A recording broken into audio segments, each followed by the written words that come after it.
جمال الوجود بذكر الإله وتصفو الحياة بنور هدى جمال.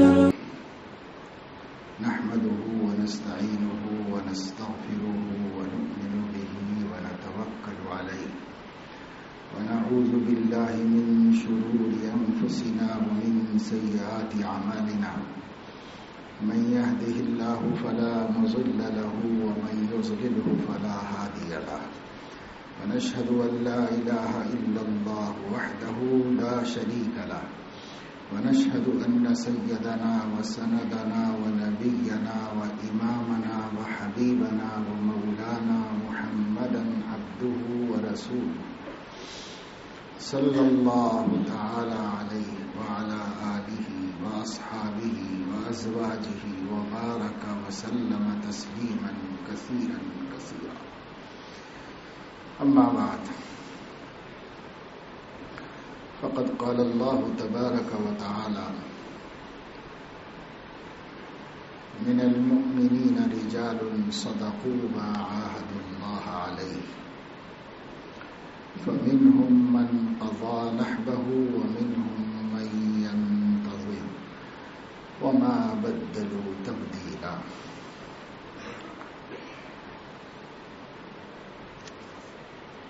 صدق اللہ العظیم.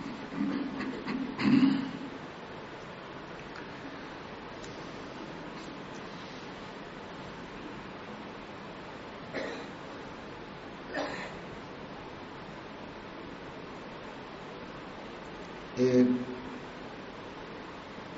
دین اسلام میں ضابطہ ہے اور ایک رابطہ ہے.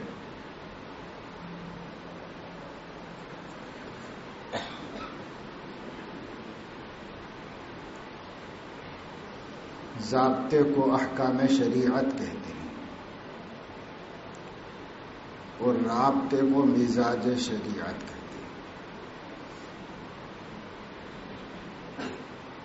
احکام شریعت کا مطلب فرائض اور واجبات کو جو اس پر لاگو اور نافذ کیے گئے ہیں اور جس کا اس کو مکلف بنایا گیا ہے برلانا، پورا کرنا. اور مزاج شریعت کا مطلب یہ ہے فرائض اور واجبات کے ذریعے اللہ رب العزت نے اپنی رضا اور خوشنودی کی جو ترتیب دی ہے اس ترتیب کو اپنا مزاج اور اپنی طبیعت بنا لینا اور نوافل و مستحبات کا عادی ہو جانا.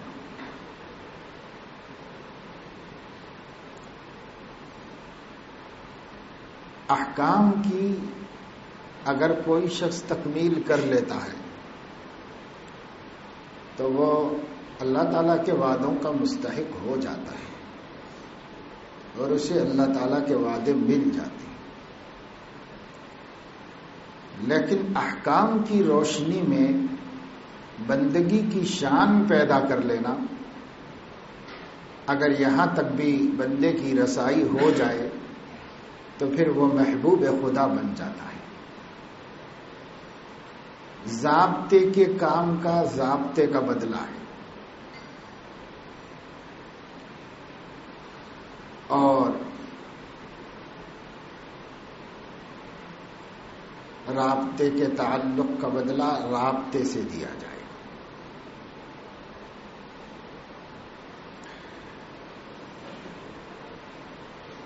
من جاء بالحسنة فله عشر أمثالها ومن جاء بالسيئة فلا يجزى إلا مثلها. جو کوئی نیک کام لائے گا ہمارے سامنے پیش کرے گا تو ہم اس کو ایک نیکی نہیں دیں گے کیونکہ ہماری شان تو ہماری شان ہے، ہم اس کو کم سے کم 10 نیکیاں دیں گے، کم سے کم 10 نیکیاں دیں گے. الحسنۃ بعشر امثالها،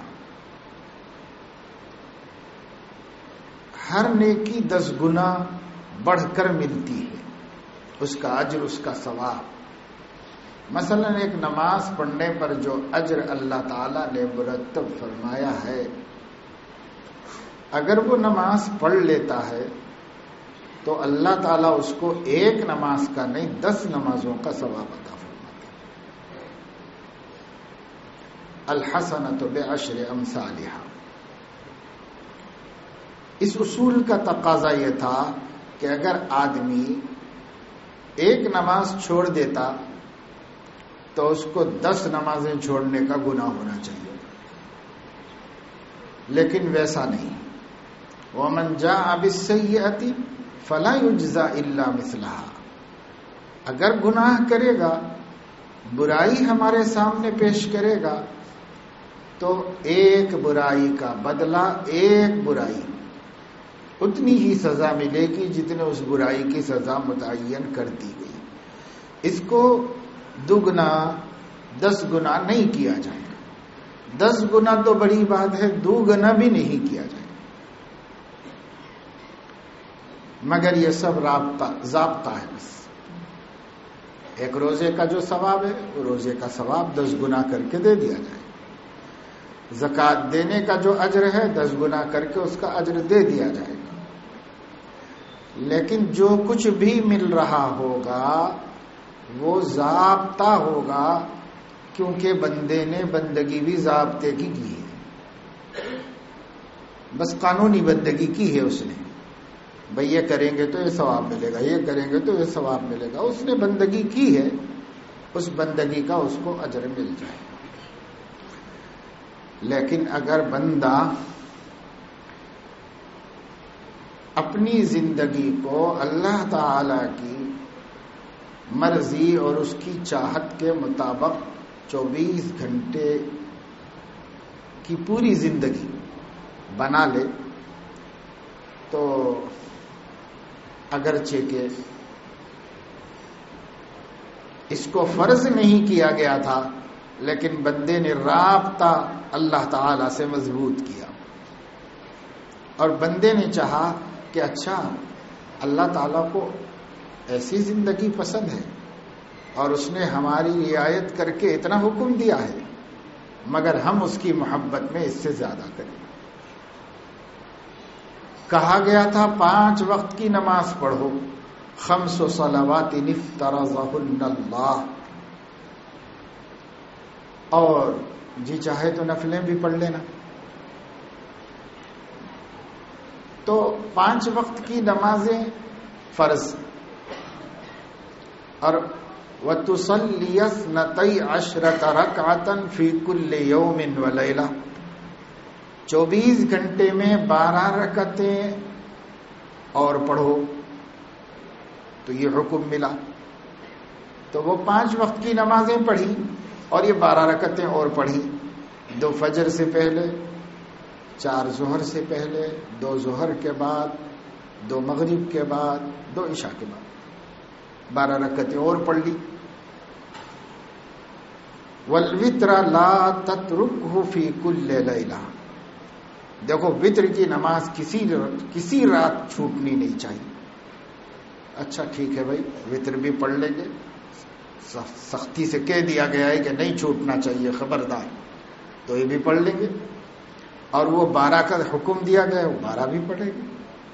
یہ 5 وقت کی نمازوں کی ترتیب ہو گئی۔ کوئی بندہ ہے 5 وقت کی نماز پابندی سے پڑھتا ہے اور وہ 12 رکعت سنتیں بھی پڑھتا ہے اور 3 رکعت وتر بھی پڑھتا ہے، اور اس کے علاوہ نماز کچھ اور نہیں پڑھتا، تو کوئی بات نہیں، اس نے ضابطے کو پورا کر دیا، جو حکم تھا اللہ کا اس نے پورا کر دیا، اور اللہ کا جو وعدہ تھا اللہ تعالیٰ اس وعدے کو پورا کرے گا۔ جب اس نے وفا کیا ہے تو اللہ بے وفا نہیں ہے، اللہ تعالیٰ بھی وفا کرے گا۔ لیکن ایک بندے نے جب دیکھا کہ اللہ تعالیٰ کو قیام سے، قرات سے، رکوع سے، سجدے سے، بندے کی اس حیت سے، ان اعمال کے کرنے سے بڑی خوشی ہوتی ہے، اور وہ اس کو دیکھ کر فخر و مباحات سے فرشتوں کے سامنے تذکرہ کرتا ہے، تو میرے مولائے مہربان کو جب یہ اچھا لگتا ہے تو یہ کام اور کیوں نہ کروں میں؟ لہذا اس بندے نے تہجد بھی پڑھنی شروع کر دی. اللہ نے تو لازم نہیں کی تھی اس کے اوپر، ترغیب دی گئی تھی بس کہ اچھا ہے کرو، اللہ کو اچھا لگتا ہے تو کرو، تمہارا ہی بھلا ہے. تو اس نے تہجد بھی شروع کر دی، پھر اشراق بھی پڑھنے لگا، چاشت بھی پڑھنے لگا، اوابین بھی پڑھنے لگا. رات میں شروع شب میں بھی کچھ عبادت کر لینے لگا کہ چلو رات لمبی ہے، پڑھے پڑھے کیا کریں گے رات تمام، تہجد تو پڑھیں گے ہی اخیر شب میں، شروع شب میں بھی کچھ نفلیں پڑھ لیں. اللہ خوش ہی تو ہوتا ہے دیکھ کے، اور اللہ کی خوشی سے بڑھ کر مجھے کیا چاہیے. تو یہ نوافل اس نے اپنی زندگی میں اپنے ارادے سے بڑھا لی. اللہ نے ضابطے سے تو نہیں فرض کیے تھے اس کو، جتنا کیا تھا وہ تو کرنے لگا، لیکن اس نے اس کے بعد یہ اضافہ کر دیا، یہ بڑھا لیا اپنی طرف سے. تو اللہ تعالیٰ کو بہت خوشی کہ بندے نے میرے ساتھ رابطے کا معاملہ کیا ہے. تو اللہ تعالیٰ فرماتا ہے ہم بھی ضابطے سے نہیں دیں گے اس کو، ہم بھی رابطے سے دیں گے. تو محبت کا دستور ہی کچھ اور ہے. یہاں پر نوکری نہیں ہو رہی ہے، چاکری نہیں ہو رہی ہے، یہاں پر محبت آ گئی. جب محبت آ گئی تو محبت کا قانون ہی نرالا ہے، اس کا دستور ہی جدا گانا ہے. تو اب جو آگے کر رہا ہے یہ سب اللہ کی محبت. حکم تھا رمضان شریف کا چاند نظر آ جائے روزہ رکھو. فمن شہید منکم الشہر فلیصم، تم میں سے جو کوئی الشہر کو یعنی اس خاص مہینے کو پالے رمضان کے، تو اس کو چاہیے کہ روزہ رکھے. حکم فلیصم ہو، اس کو چاہیے کہ اس پورے مہینے میں روزہ رکھے. تو اس نے روزے رکھے. اللہ نے جو وعدہ کیا تھا وہ وعدہ عطا فرما دیا، کوئی کمی نہیں کرے گا، کوئی اس میں اللہ رب العزت نعوذ باللہ دھوکہ نہیں دے گا، پورا پورا بدلہ اللہ تعالی عطا فرما دیا. لیکن ایک بندے نے سوچا اچھا روزہ رکھنے میں بندہ اللہ تعالیٰ کو اتنا اچھا لگتا ہے، لَخَلُوفُ فَمِ الصَّائِمِ أَطْيَبُ عِندَ اللَّهِ مِنْ رِيحِ الْمِسْكِ، تو کیوں نہ ایسا کروں کہ اور بھی روزے رکھا کروں، زیادہ تر ایسی حالت میں رہوں کہ اس کو میں اسی کیفیت میں ملوں جس کیفیت میں اس کو روزے دار کی خلوع معدہ سے جو منہ میں بدبو ہو گئی، منجن نہیں کرنے کی وجہ سے نہیں، پیٹ خالی رہنے کی وجہ سے جو بدبو ہو گئی، تو اطیب عند اللہ من ریح المسک.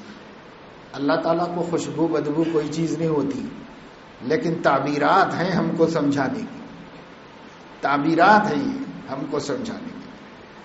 مشک کی خوشبو سے بھی زیادہ اللہ تعالیٰ کو پاکیزہ محسوس ہوتی ہے اس کی یہ حالت، روزہ داری کی حالت اس کی. تو اس نے سوچا بھائی اللہ کو جب اتنا پیارا لگتا ہوں اور ایک بندے کی منہ کی بدبو اس کو خوشبو سے زیادہ بھلی لگ رہی ہو، بس وہ بات ملحوظ رکھنا کہ یہ تعبیرات ہیں ہمیں سمجھانے کی، بھلی لگ رہی ہے تو کیوں نہ میں رمضان کے علاوہ بھی روزے رکھوں. تو اس نے ہر نفل روزہ رکھنا شروع کیا، ایام 20 کے روزے رکھنے لگا، پیر جمعرات کو روزہ رکھنے لگا، معمول بنا لیا، ذوق شوق سے روزے رکھتا ہے. شعبان میں بھی روزے رکھتا ہے ذوق شوق سے. تو اب اس بندے نے مزاج شریعت پر اپنے کو ڈھال لیا. وہ احکام شریعت ہیں اور یہ مزاج شریعت ہے کہ بھائی اس سے اللہ کو خوشی ہوتی ہے تو یہ حال میرا بکثرت ہونا چاہیے، اکثر اسی حالت میں اللہ تعالیٰ، جیسے دیکھو حدیث پاک میں آتا ہے کہ رسول اللہ صلی اللہ تعالی علیہ وسلم رمضان کے روزے بھی رکھتے تھے، شوال میں روزے 6 رکھتے تھے، پھر رسول اللہ صلی اللہ علیہ وسلم محرم کا روزہ بھی رکھتے تھے، اور ہر مہینے کے 13، 14، 15 کو بھی روزہ رکھتے تھے، ہر ہفتے میں پیر جمعرات کو بھی روزہ رکھتے تھے، پھر شعبان کے مہینے میں تقریباً روزہ رکھتے تھے۔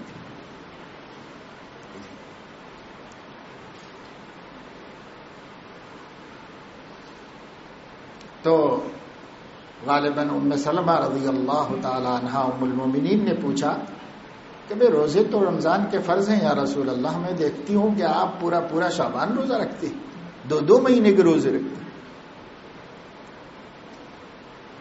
تو فرمایا کہ وہ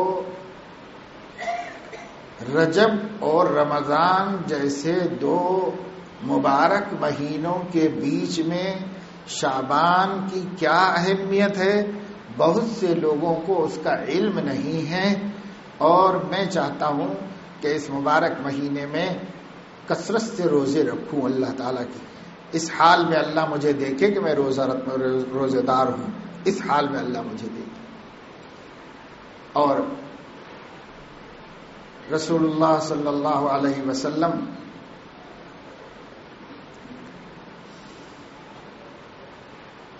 سے یہ بھی مروی ہے کہ شعبان کے مہینے میں بندوں کے اعمال اللہ تعالیٰ کے حضور پیش ہوتے ہیں اور ان کے اگلے سال کے لیے فیصلے کیے جاتے ہیں، تو میں چاہتا ہوں کہ میرا اعمال نامہ اللہ کے حضور اس حالت میں پیش ہو کہ میں روزے میں رہوں۔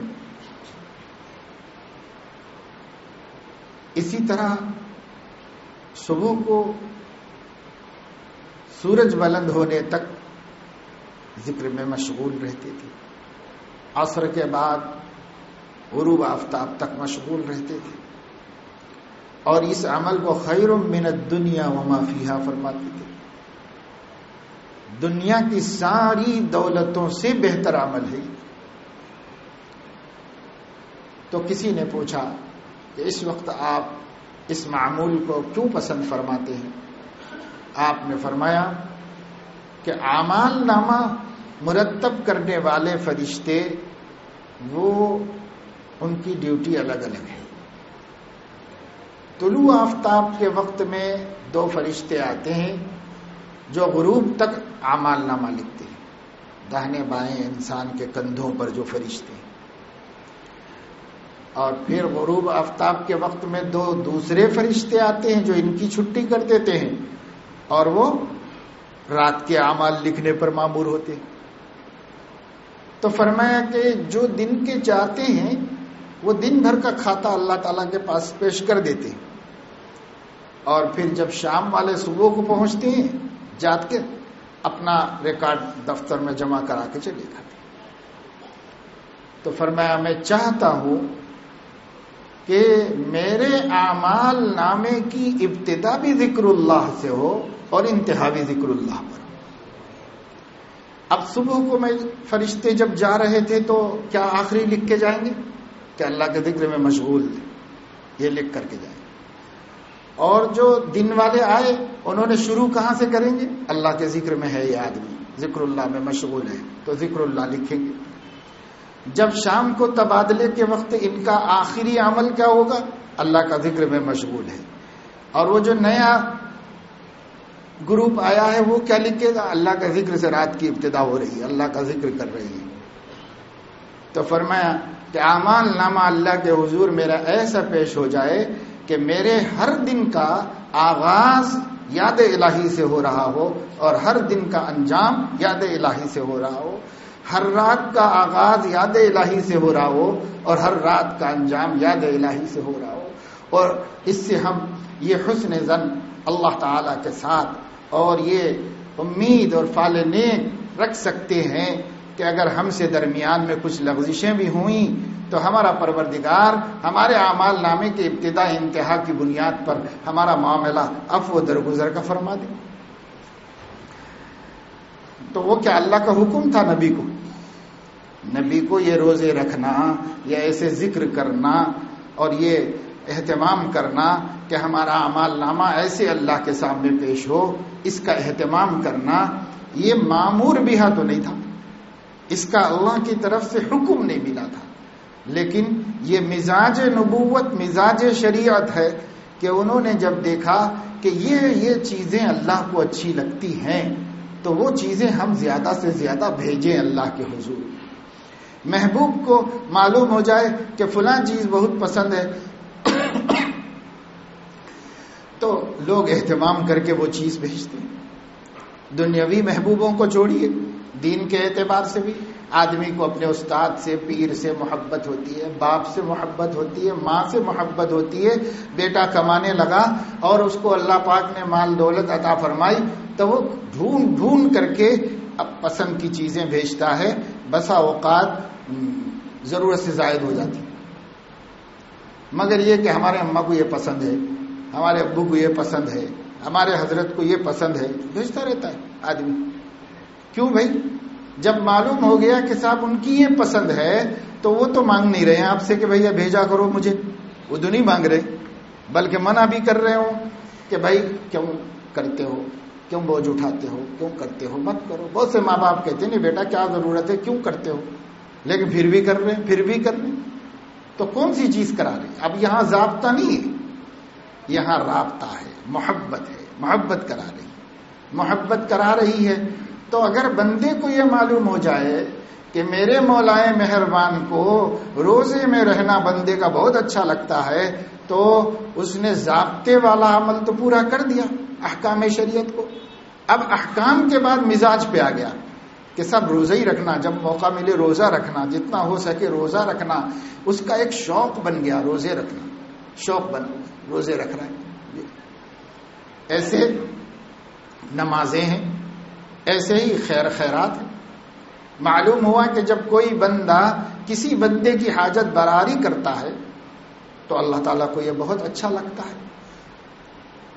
تو ایک ضابطہ تھا کہ اگر تمہارے پاس 7.5 تولہ سونا 52 تولہ چاندی ہو یا اس کے بقدر مال تجارت ہو یا نقد جنس ہو موجود تمہارے پاس، تو تم اتنے مال پر، ان کی موجودگی پر 1 سال گزر جائے تو 40واں حصہ یعنی 2.5% اللہ کے راستے میں دینا لازم ہے. 2 آتوا الزکاۃ، زکوٰۃ ادا کرو.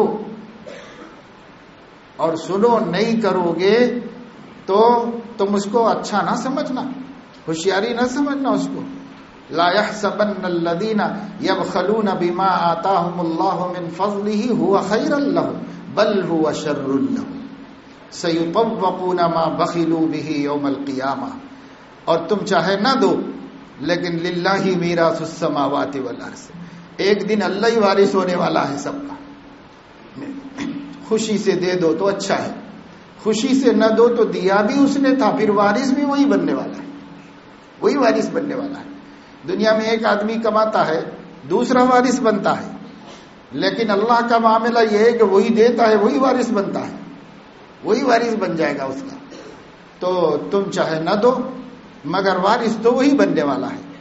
ہاں اگر اپنی خوشی سے دے دو تو اگرچہ کہ وہ اپنے مال کا مالک، اپنے مال کا وارث خود ہے، لیکن چونکہ تم نے خوشی سے ایک فیصلہ کیا تھا کہ یہ راہ خدا میں، تو چلو ٹھیک ہے، تھا یہ اللہ ہی کا تھا، لیکن راہ خدا میں دے. اب بچے کو مٹھائی دی گئی تو بچہ کہنے لگا ایک ٹکڑا توڑ کے یہ امی کا، یہ ابو کا، مجھے وہ کتنا، چنے کے دانے کے برابر، چاول کے دانے کے برابر، اس میں سے ذرا سا توڑ کے یہ امی کا، یہ ابو کا. تو کتنے خوش ہو جاتے ہیں امی ابو، ان کا جی یہ چاہتا ہے کہ سب کچھ ان پر قربان کر دے. میرے بچے کو مجھے دینے کا خیال ہوا تو سب کچھ قربان کر دے. جیسے نادان بچے ماں باپ ہی کی دی ہوئی چیزوں میں سے ماں باپ کا حصہ نکال رہے ہیں، ایسے ہم اگر اللہ تعالیٰ کے دیے ہوئے مال میں سے اللہ کا حصہ نکالیں تو اللہ تعالیٰ اس سے زیادہ خوش ہوتا ہے جتنا اس معصوم کے ماں باپ کا حصہ نکالنے سے ماں باپ کے جی خوش ہو جاتے ہیں، اس سے زیادہ اللہ تعالیٰ خوش ہوتا ہے۔ تو بندے نے سوچا جب اس عمل سے اللہ کو اتنا پیار آتا ہے اور اللہ پاک کو ایسا اچھا لگتا ہے کہ اللہ پاک خود فرما رہا ہے کہ جس کسی شخص نے کسی مسلمان کی حاجت براری کر دی تو میں اس دن اس کی حاجت پوری کروں گا جس دن میرے علاوہ کوئی پوری کرنے والا نہیں۔ تو اب بندے کے سمجھ میں آیا کہ یہ اتنا پیارا کام ہے، تو اللہ کو جب اچھا لگتا ہے تو بھائی وہ زکوٰۃ واجب ہونے کا کیا انتظار کیا جائے، وہ زکوٰۃ واجب ہی کیوں ہو۔ آپ جانتے ہیں ہمارے نبی نے جتنی خیرات کی ہے کسی نے بھی نہیں کی، آپ کے دست مبارک سے جتنی خیرات ہوئی ہے کسی نے بھی نہیں کی۔ اب اگر الفاظ کی تعبیر میں اس سے بھی زیادہ گنجائش ہوتی تو شاید حضرت عباس وہ الفاظ اختیار کرتے، لیکن حضرت عباس نے عربی زبان میں جو زیادہ سے زیادہ جامع اور مانع بات ہو سکتی تھی وہ انہوں نے کہی کہ کر ریح المرسلہ، کانا رسول اللہ صلی اللہ علیہ وسلم اجود الناس، اللہ کے رسول سارے انسانوں سے بڑھ کر سخی تھے۔ اور فرمایا کہ جب رمضان شریف کا چاند نظر آ جاتا تو آپ کی یہ اجودیت یعنی سب سے بڑی سخاوت میں بھی تیزی آتی تھی، اور حضرت عباس کو اور الفاظ اس کے علاوہ نہیں ملے، کر ریح المرسلہ، جیسے تیز ہوائیں ہوتی ہیں ایسے نبی کے پاس سے خیرات شروع ہو جاتی تھی، خیرات شروع ہو جاتی تھی نبی کی رمضان شریف میں اور غیر رمضان میں بھی۔ تو دیکھیے سخاوت نبی سے زیادہ کسی نے نہیں کی، ان سے زیادہ خیرات کسی نے نہیں کی، مگر نبی پاک صلی اللہ علیہ وسلم کو پوری عمر میں 1 سال بھی زکوٰۃ نکالنا نہیں پڑا، آپ نے زکوٰۃ ہی نہیں نکالی، اس لیے کہ زکوٰۃ وہ نکالے جس کے پاس اتنا مال ہو اور اس مال پہ سال گزرے۔ یہاں تو حالت یہ ہے کہ نماز میں یاد آ گیا کہ 1 درہم باقی ہے تو نماز کے سلام پھیرتے ہی جا کے خیرات کر دیا، تو اب کیا زکوٰۃ واجب ہوگی، کیا مال جمع ہوگا؟ تو نبی پاک صلی اللہ علیہ وسلم نے زکوٰۃ نہیں دی تو اس لیے نہیں کہ غریب تھے کبھی زکوٰۃ دینے کی نوبت نہیں آئی، ایسا نہیں ہے، بہت امیر تھے، بہت خیرات کی، مگر جمع نہیں تھا اس لیے زکوٰۃ دینے کی نوبت نہیں آئی۔ تو کیوں نبی نے ایسا بنا لیا مزاج اپنا کہ اگر اس عمل سے اللہ خوش ہوتا ہے تو اتنا کرو اتنا کرو اتنا کرو کہ اپنے پاس جمع کا سوال ہی نہیں، تو کرتے ہی رہو، اللہ دیتا رہے کرتے رہے، اللہ دیتا رہے کرتے رہے، اللہ رب العزت ان کو دیتا بھی رہا اور وہ کرتے بھی رہے خیرات۔ یہ مزاج ہے، یہ شریعت کا مزاج ہے کہ مزاج ہی نبی نے شریعت کا بنا دیا۔ احکام کی پابندی تو ماشاءاللہ کیا کہنے، نبی تو سب سے پہلے انا اول المسلمین، انا اول المسلمین وبذالک امرت، مجھے بھی یہی حکم ہے اور میں تم سے پہلے عمل کرنے والا ہوں۔ مگر وہ تھا حکم، تو حکم کو تو پورا کیا، لیکن یہ حکم سے آگے کی بات ہے، یہ حکم سے آگے کی بات ہے۔ اسی طریقے سے اور سب چیزوں کو آپ دیکھتے چلے جائیں تو ہر حکم ایک درجہ ہے ضابطے کا اور ایک درجہ ہے رابطے۔ آگے بڑھیے، آگے بڑھ کر کے آدمی وہی اعمال کرنے میں مشغول ہو جائے جن کے بارے میں پتہ چلا کہ یہ اللہ کو پسند ہے، اور معلوم ہوا کہ یہ اللہ کو پسند نہیں ہے تو اس نے چھوڑنا شروع کر دیا۔ نہیں بھائی اللہ کو نہیں پسند، کبھی نہیں کرنے کا، کہا ہی نہیں، تو حرام تو چھوڑ ہی دیا، مکروہ اور مشتبہ کو بھی چھوڑ دیا۔ حرام کا چھوڑ دینا یہ ضابطہ ہے، بھائی حرام چھوڑ دو، تو حرام کو چھوڑ دیا، ضابطے کا کام پورا۔ لیکن معلوم ہوا کہ صاحب یہ مکروہ ہے، تو مکروہ چل سکتا ہے، اور مشتبہ ہے تو مشتبہ کے بارے میں تو کوئی مسئلہ ہے نہیں صراحت کے ساتھ، تو کیا کرنا چاہیے؟ ہمارے نبی نے فرمایا الحلال بین والحرام بین، حرام کھلا کھلا بالکل صاف آ گیا ہے، دو ٹوک، اور حلال بھی دو ٹوک ہے، جو دو ٹوک ہے اسی کو حلال کہتے ہیں، جو دو ٹوک ہے اسی کو حرام کہتے ہیں۔ اب بیچ میں کچھ ایسی چیزیں آ گئیں جن کے دلائل میں اشتباہ پیدا ہو گئی، تو اس کا درجہ حرمت کا کم ہو گیا۔ تو کہا بھائی اس میں کیا حرج ہے؟ نہیں، جس کا مزاج شریعت کا بن گیا ہے وہ یہ کہتا ہے کہ سود بھی چھوڑو، شبہ سود بھی چھوڑ دو۔ حضرت عمر سے پوچھا گیا امیر المومنین کیا یہ سود ہے؟ یہ سود ہے، بعض چیزیں سمجھ میں نہیں آتی، کیا سود ہے کیا نہیں ہے؟ تو آپ نے فرمایا دیکھو بھئی یہ سود کی حرمت اخیر زمانے میں ہوئی ہے، چھوٹے چھوٹے جزیات معلوم کرنے کا موقع نہیں ملا ہم لوگوں کو نبی سے۔ اب صحیح صورت اس سے بچنے کی یہی ہے کہ ربا بھی چھوڑ دو اور شبہ ربا بھی چھوڑ دو، جہاں اشکال ہو جائے کہ کہیں یہ سود تو نہیں ہوگا، تو خیریت اس میں ہے کہ چھوڑ دو اس کو۔ ہو سکتا ہے عند اللہ جائز ہو، لیکن ابھی ہمارے سامنے تحقیق نہیں، تو کیا کریں؟ تو چھوڑنا۔ ہم کہتے ہیں تحقیق نہیں تو کر لینا، بھائی کیا ہے، حرام تو نہیں بول رہے نا علماء، تو کر لو، ہم یہ کہتے ہیں۔ لیکن جس کا مزاج بن گیا وہ کیا بولتا ہے؟ جس کا مزاج شریعت پر بن گیا ہے وہ یہ کہہ رہا ہے، امیر المومنین عمر فاروق وہ کہہ رہے ہیں بھائی وہ شبہ بھی چھوڑ دو، دلائل اگر واضح نہیں ہے تو خیریت اس میں ہے کہ چھوڑ دو، تو چھوڑ دیا بس۔ تو یہ مزاج بننا ہے اور ایک حکم پہ چلنا ہے، ایک اپنا مزاج بنا لینا ہے بندگی کو، اور ایک حکم پر چلنا ہے۔ تو یہ حکم پر چلنا مغفرت اور نجات کے لیے اگرچہ کافی ہے، لیکن حق تعالی شانہ کا محبوب بننے کے واسطے کچھ آگے قدم بڑھانا پڑتا ہے۔ رابطے والا معاملہ کرو بھائی، اللہ کے ساتھ محبت والا معاملہ کرو۔ ایسی اطاعت تو حاکموں کی بھی کر لیتے ہیں ہم۔ اب انڈین لا پر چل رہے کہ نہیں چل رہے؟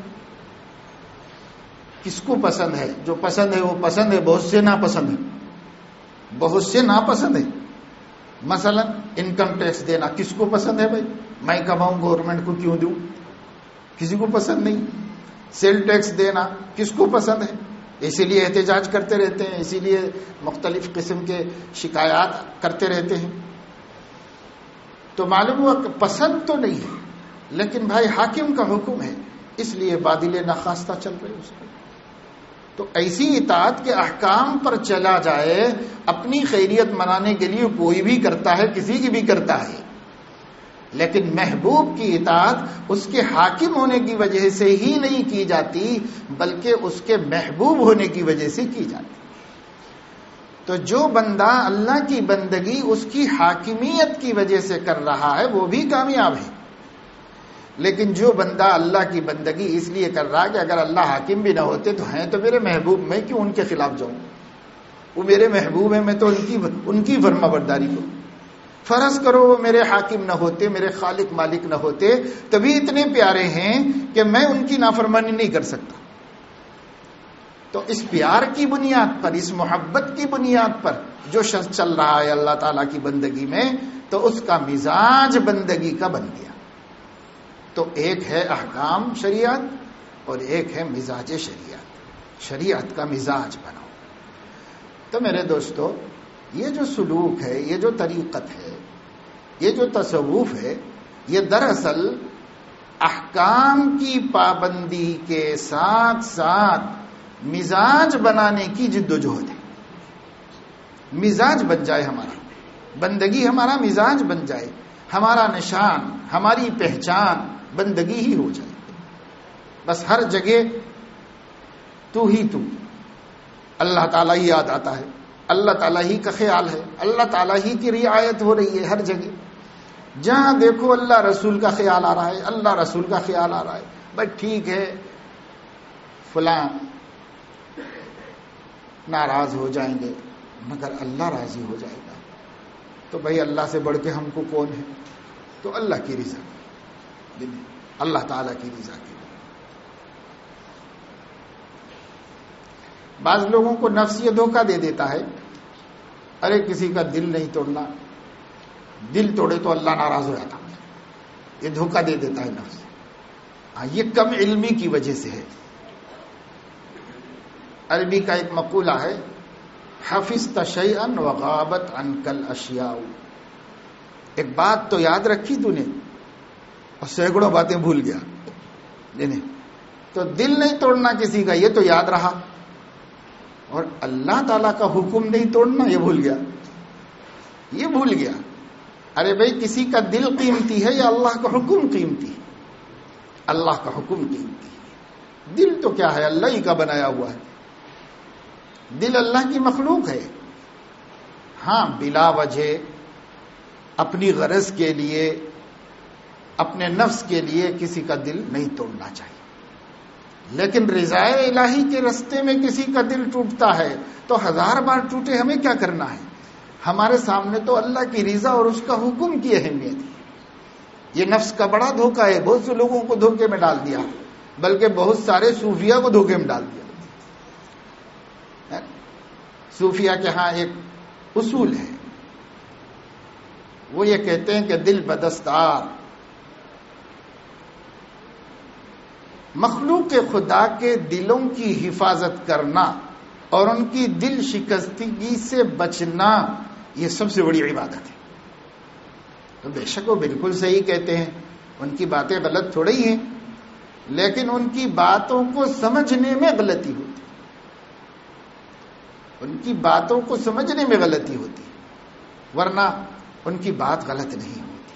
یعنی جیسے حدیث میں آتا ہے کہ اللہ کے نبی صلی اللہ علیہ وسلم نے ازواج مطہرات سے ایک دفعہ یوں فرمایا تھا کہ میرے انتقال کے بعد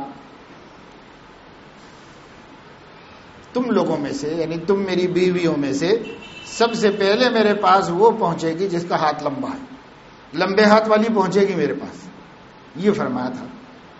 اور مبہم سی بات آپ نے کہی.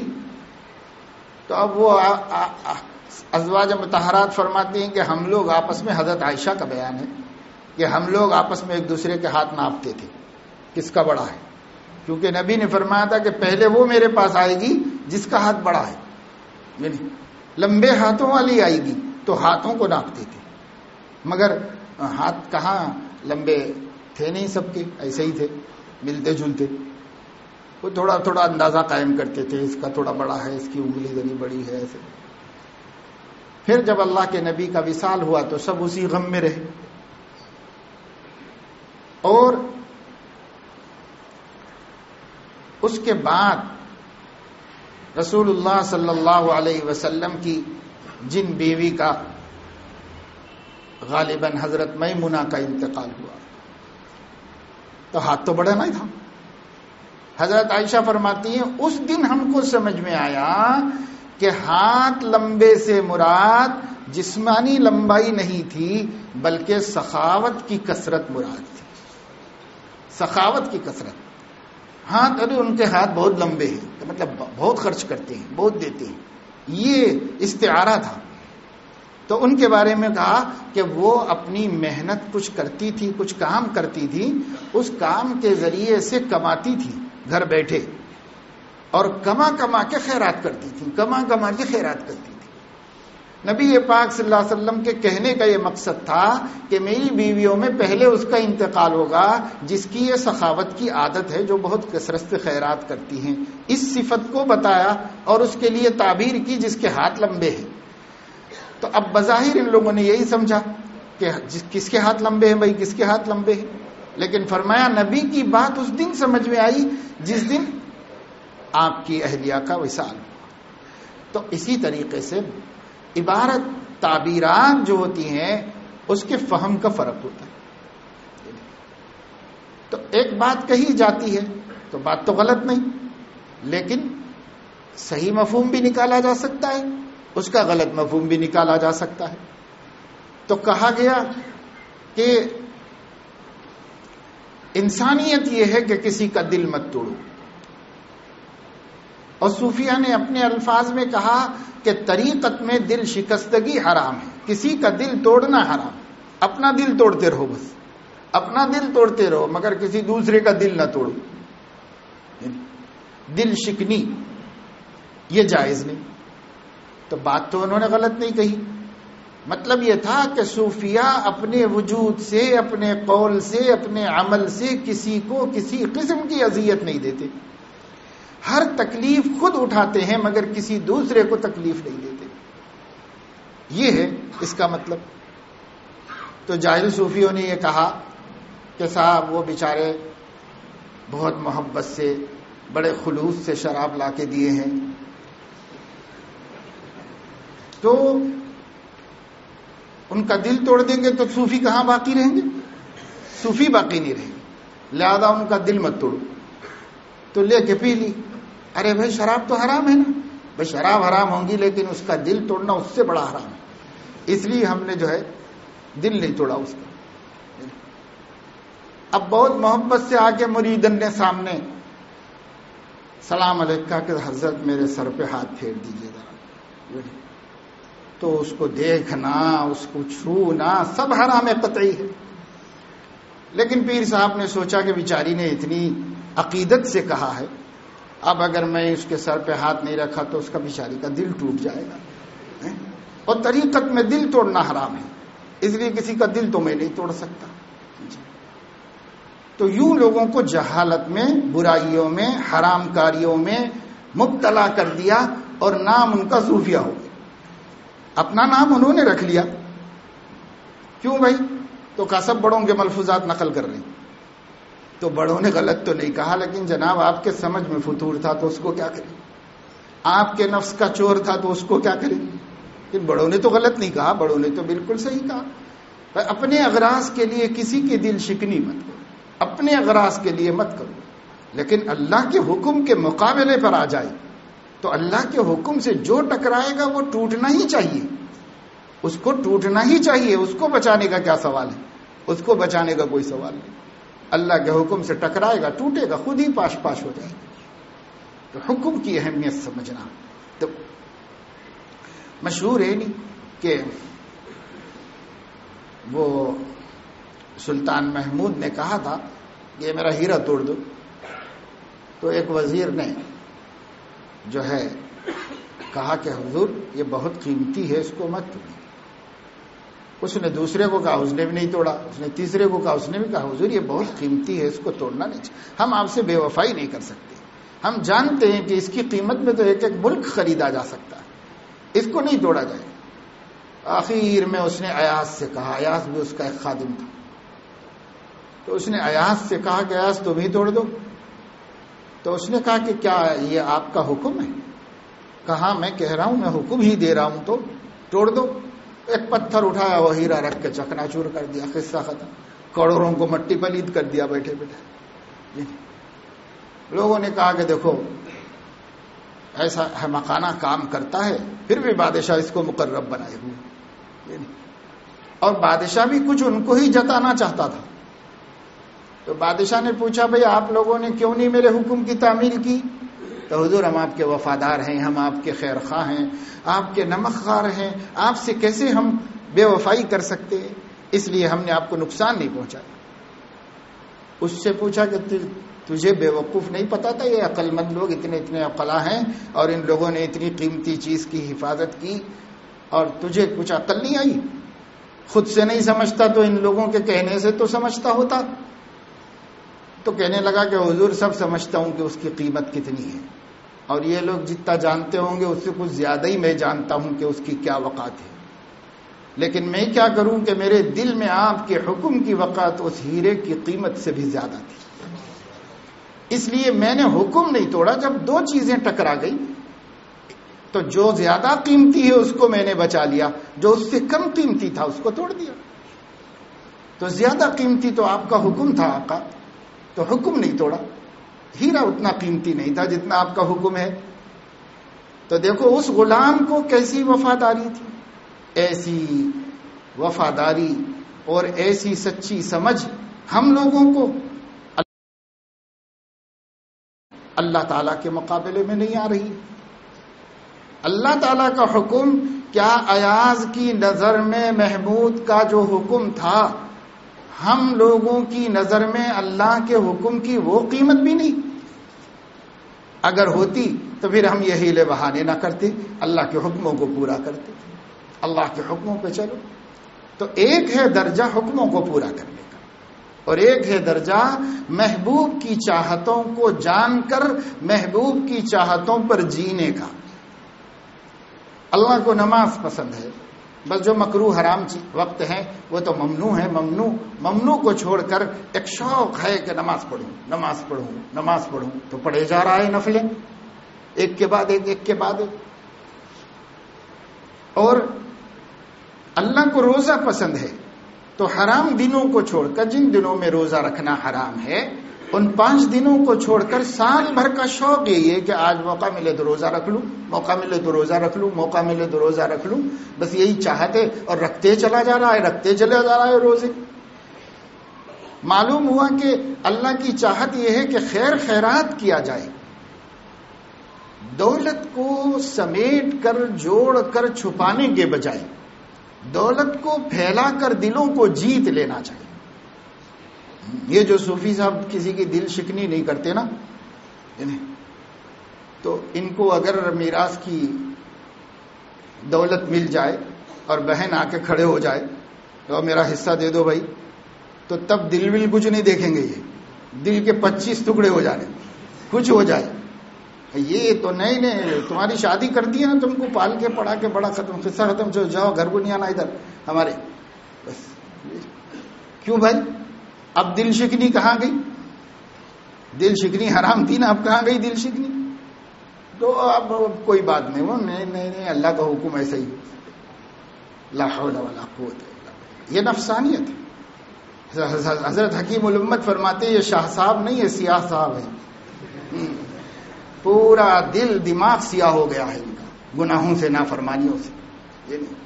شاہ صاحب تو وہ ہیں جو اللہ کو خوش کرنے کے لیے اللہ کے حبیب کے طریقے پر زندگی گزارتے ہیں. وہ شاہ صاحب ہیں. اللہ خوش ہو جائے، اور اللہ خوش ہوتا ہے، بالیقین خوش ہوتا ہے ایک ہی کام کرنے سے، اور وہ کام ہے اس کے حبیب کے اسوا پر چلو، اس کے حبیب کے طریقے پر چلو. بس یہی ایک کام سے خوش ہوتا ہے. لہذا جو شاہ صاحب ہوں گے وہ اللہ کے حبیب کے طریقے پر زندگی گزارتے رہیں گے، ایک ایک عمل مسنون بنانے، اعمال کو مسنونانے کی کوشش کرتے رہیں گے. کیوں؟ وہ اللہ کا پیار چاہتے ہیں، اور اللہ کا پیار اس کے بغیر نہیں ملتا. اس لیے اللہ کے پیارے کے رستے پر چلو، اللہ پیار کرنے لگے گا. اس لیے یہ سنت والا راستہ ہے، اللہ سے ملانے والا، اس پہ چلتے. تو یہ شاہ صاحب ہے. اور جو نفسانی اغراض پر چلتا ہے وہ سیاہ صاحب ہیں، وہ شاہ صاحب نہیں ہوتے. ان سے آپ کو نہ دین ملے گا نہ ایمان ملے گا. رہا سہا ایمان بھی غرض ہو جائے گا. جو تھوڑا بہت ہے وہ بھی آپ بھیٹ چڑھا کے آئیں گے، اس کے پاس جائیں گے. اس لیے کہ لٹیرا ہے، مال تو لوٹ ہی لیتا ہے، جب اور کچھ نہیں ملتا تو ایمان بھی لوٹ لیتا ہے. بس وہ لٹیرے کا کام کیا ہے؟ لوٹنا ہی ہے، تو لوٹتے ہی رہے. بھائی اللہ والوں کو دنیا کی کوئی ہرس نہیں ہوتی. ایک بادشاہ نے اپنے خادم کو بلایا اور اشرفیوں کی ایک تھیلی دی. اشرفی مطلب ایک سکے سونے کے، وہ ایک تھیلی میں بھر کے اس نے ایک تھیلی دی. اور کہنے لگے میں نے کوئی نیت کی تھی کہ اگر میرا یہ کام ہو جائے تو میں زاہدین کو، یعنی تارک الدنیا صوفیاء جو اللہ میں مشغول ہے، دنیا سے بے خبر ہے، ان لوگوں پر 1000 اشرفیاں صدقہ کروں گا، خیرات کروں گا، ان کو دے دوں گا. تو یہ لے جاؤ اپنی بستی میں، شہر میں جو زاہدین ہیں ان زاہدین کو بانٹ کر. تو وہ گیا، دن بھر پھرا، اور شام کو وہ تھیلی ویسی لے کے آ گیا واپس. تو بادشاہ نے پوچھا کیا ہوا بھائی؟ تو کہا کہ کوئی زاہد نہیں ملا مجھے. تو بادشاہ نے کہا میرے شہر میں اتنے زہاد رہتے ہیں، اتنے عباد رہتے ہیں، عابدین زاہدین میرے شہر میں نام ہے، ان کے چرچے ہیں، اور تجھے ایک بھی نہیں ملا؟ تو کہنے لگا کہ حضور دن بھر پھرتا رہا. جو لینے کے لیے تیار تھا وہ زاہد نہیں تھا، جو زاہد تھا وہ لینا نہیں چاہتا تھا. بس جو لینے کے لیے تیار تھا وہ زاہد نہیں تھا، زاہد ہوتا تو دنیا سے کیا اس کا لینا دینا. اور جو زاہد تھا حقیقت میں تو وہ لینے کو تیار نہیں تھا کہ بھئی کیا کریں، اس سے مسائل بڑھتے ہیں ہمارے، ہم یکسوئی سے لگے ہوئے ہیں اللہ کی بندگی میں، کیا کریں مال لے کر کے.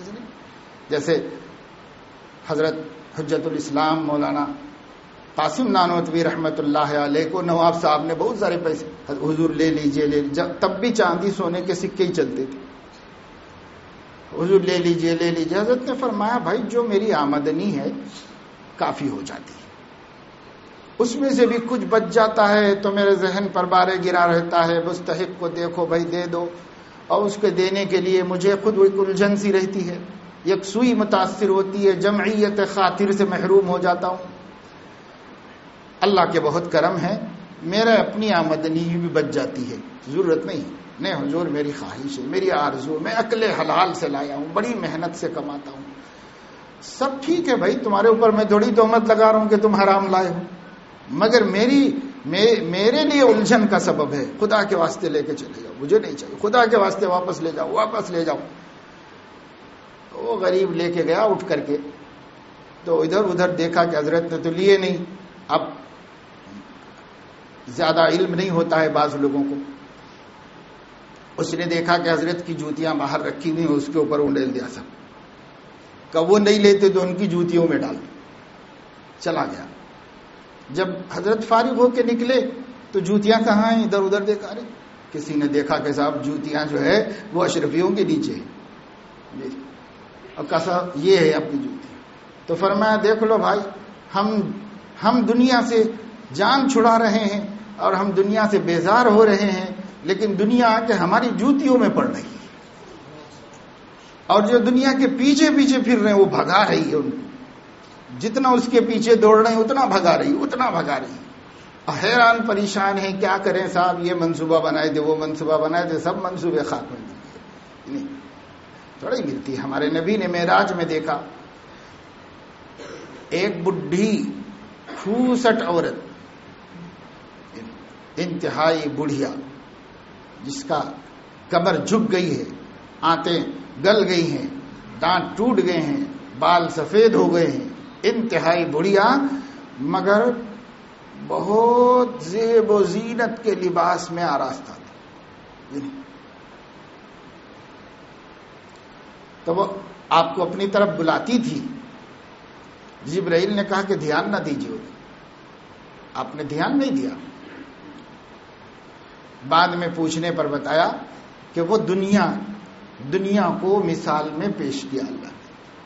وہ دنیا تھی جس کی اب عمر بہت ہو چکی ہے آخری، اور وہ بڑھاپے میں ہے، تبھی تو آپ خاتم النبیین مبعوث ہوئے ہیں.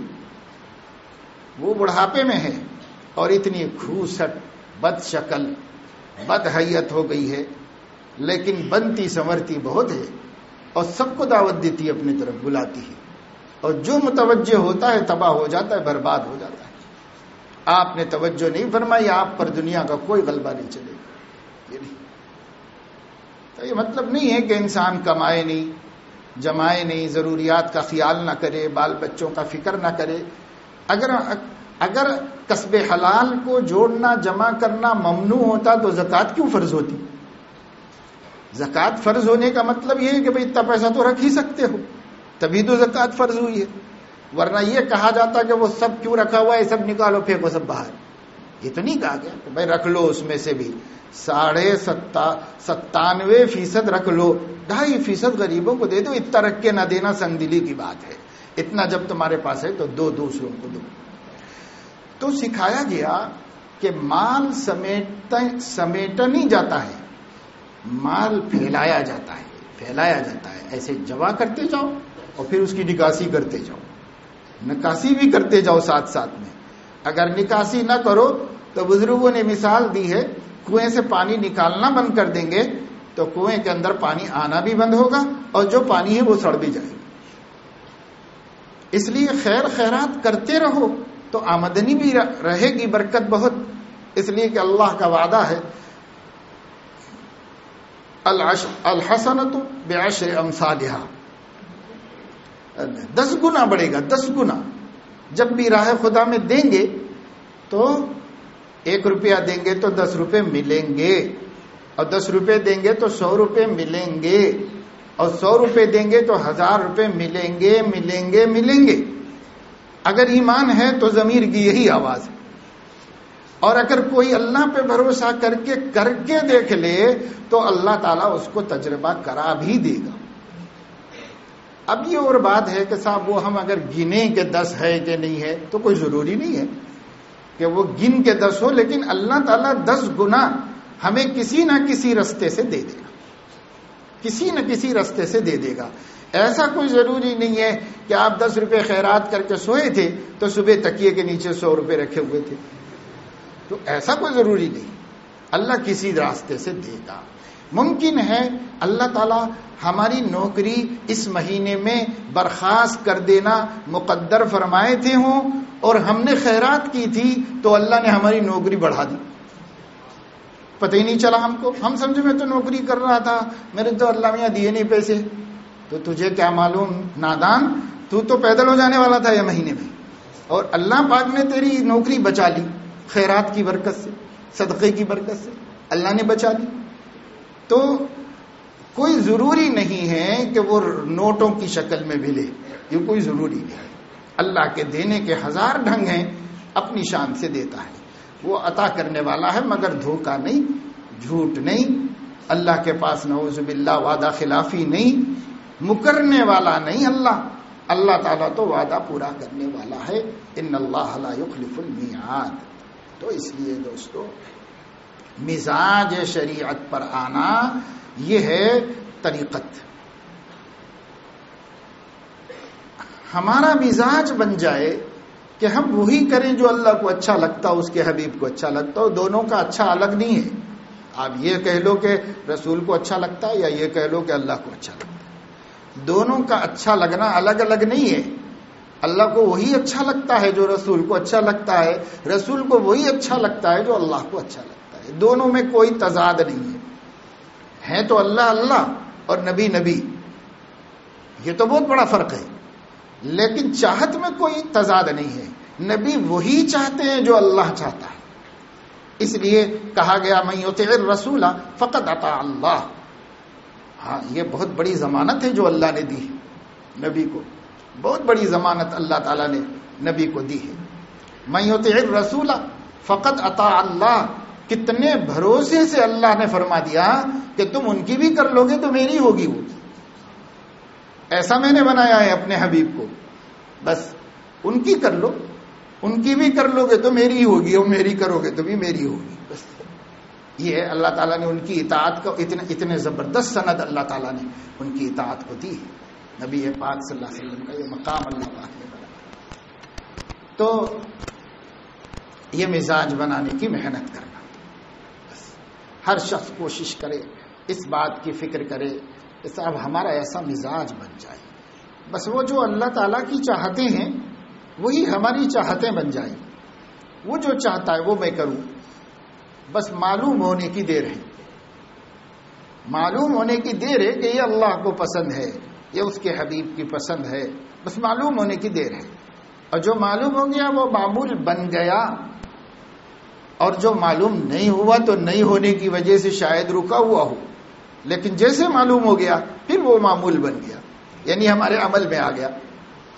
اب جو شخص فرائض، واجبات، لازمات، قطعیات کی تو پیروی کر ہی رہا ہے، اس سے آگے بڑھ کر ہر وہ چیز جو اللہ کو پسند ہے اپنی طرف سے کرتا چلا جا رہا ہے حدود شریعت میں، اور ہر وہ چیز جو اللہ تعالیٰ کو ناپسند ہے چھوڑتا چلا جا رہا ہے، اس کے شائبے سے تک بچ رہا ہے، اس کے شبے میں بھی نہیں پڑنا چاہتا، اتنا دور رہتا ہے، کیونکہ یہ نہیں فرمایا لا تزنوا، زنا مت کرو، بلکہ یہ فرمایا لا تقربوا الزنا انہ کان فاحشہ، ساء سبیلا. قریب بھی مت جاؤ، یعنی دوائی زنا سے بھی بچو. جو سبب بن جاتے ہیں، جو وہاں تک پہنچنے کا ذریعہ بن جاتے ہیں، ان سے بھی بچو. زنا تو سوال ہی نہیں پیدا ہوتا. اللہ یہ فرما رہے ہیں کہ اسباب زنا سے بھی بچو، دور رہو، دور رہو.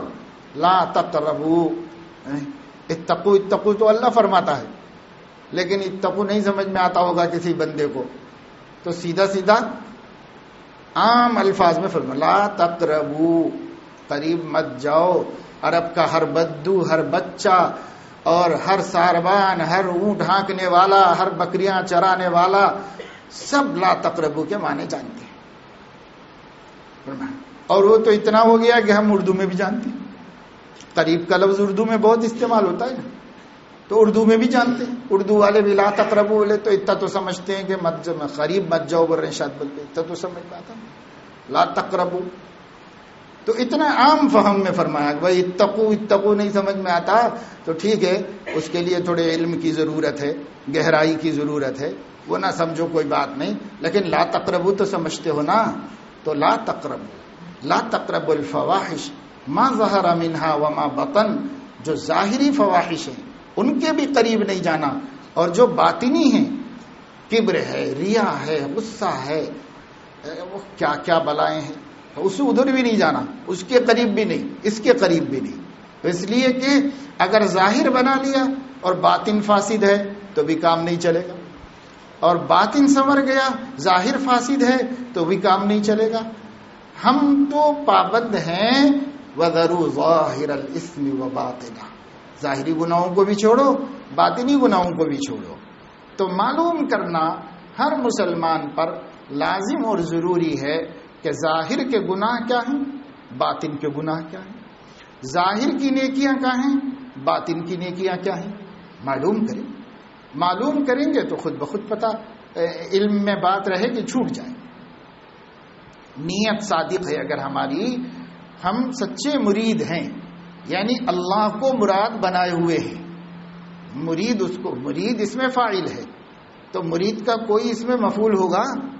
بغیر اس میں مفعول کے جو ہے فاعل کیسے بنے گا؟ تو فاعل مفعول کی وجہ سے بنے گا.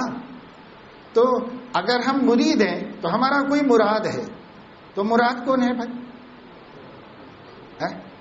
مراد کون ہے؟ اللہ کی ذات ہے. اللہ مراد، اور اس سے قیمتی مراد کیا ہو سکتی ہے؟ اس سے قیمتی کیا؟ بڑا افسوس ہوتا ہے کہ بعض لوگ یوں کہتے ہیں کہ صاحب ہم آپ سے بیعت ہونا چاہ رہے ہیں، مرید بننا چاہ رہے ہیں. تو کیوں بننا چاہ رہے ہیں؟ تو بہت پریشانیاں ہیں مولانا، کو سبھی کام نہیں بن رہا، کس میں بھی ہاتھ ڈالو اٹک جا رہے ہیں، کچھ بھی کرے تو نہیں ہو رہا. ارے کیوں بننا چاہ رہے ہو بھائی مرید؟ ارے بیٹی کا رشتہ ہی نہیں لگ رہا حضرت، کتنے دنوں سے کوشش کر رہے ہیں. تو ایک صاحب بولے کہ اس کے تو بھی مرید ہو جاؤ. ارے بھائی کس کے تو مرید ہونے سے بیٹی کا رشتہ کہاں سے لگے گا؟ بیٹی کے رشتے کو مرید سے کیا تعلق ہے؟ کوئی تعلق ہی نہیں.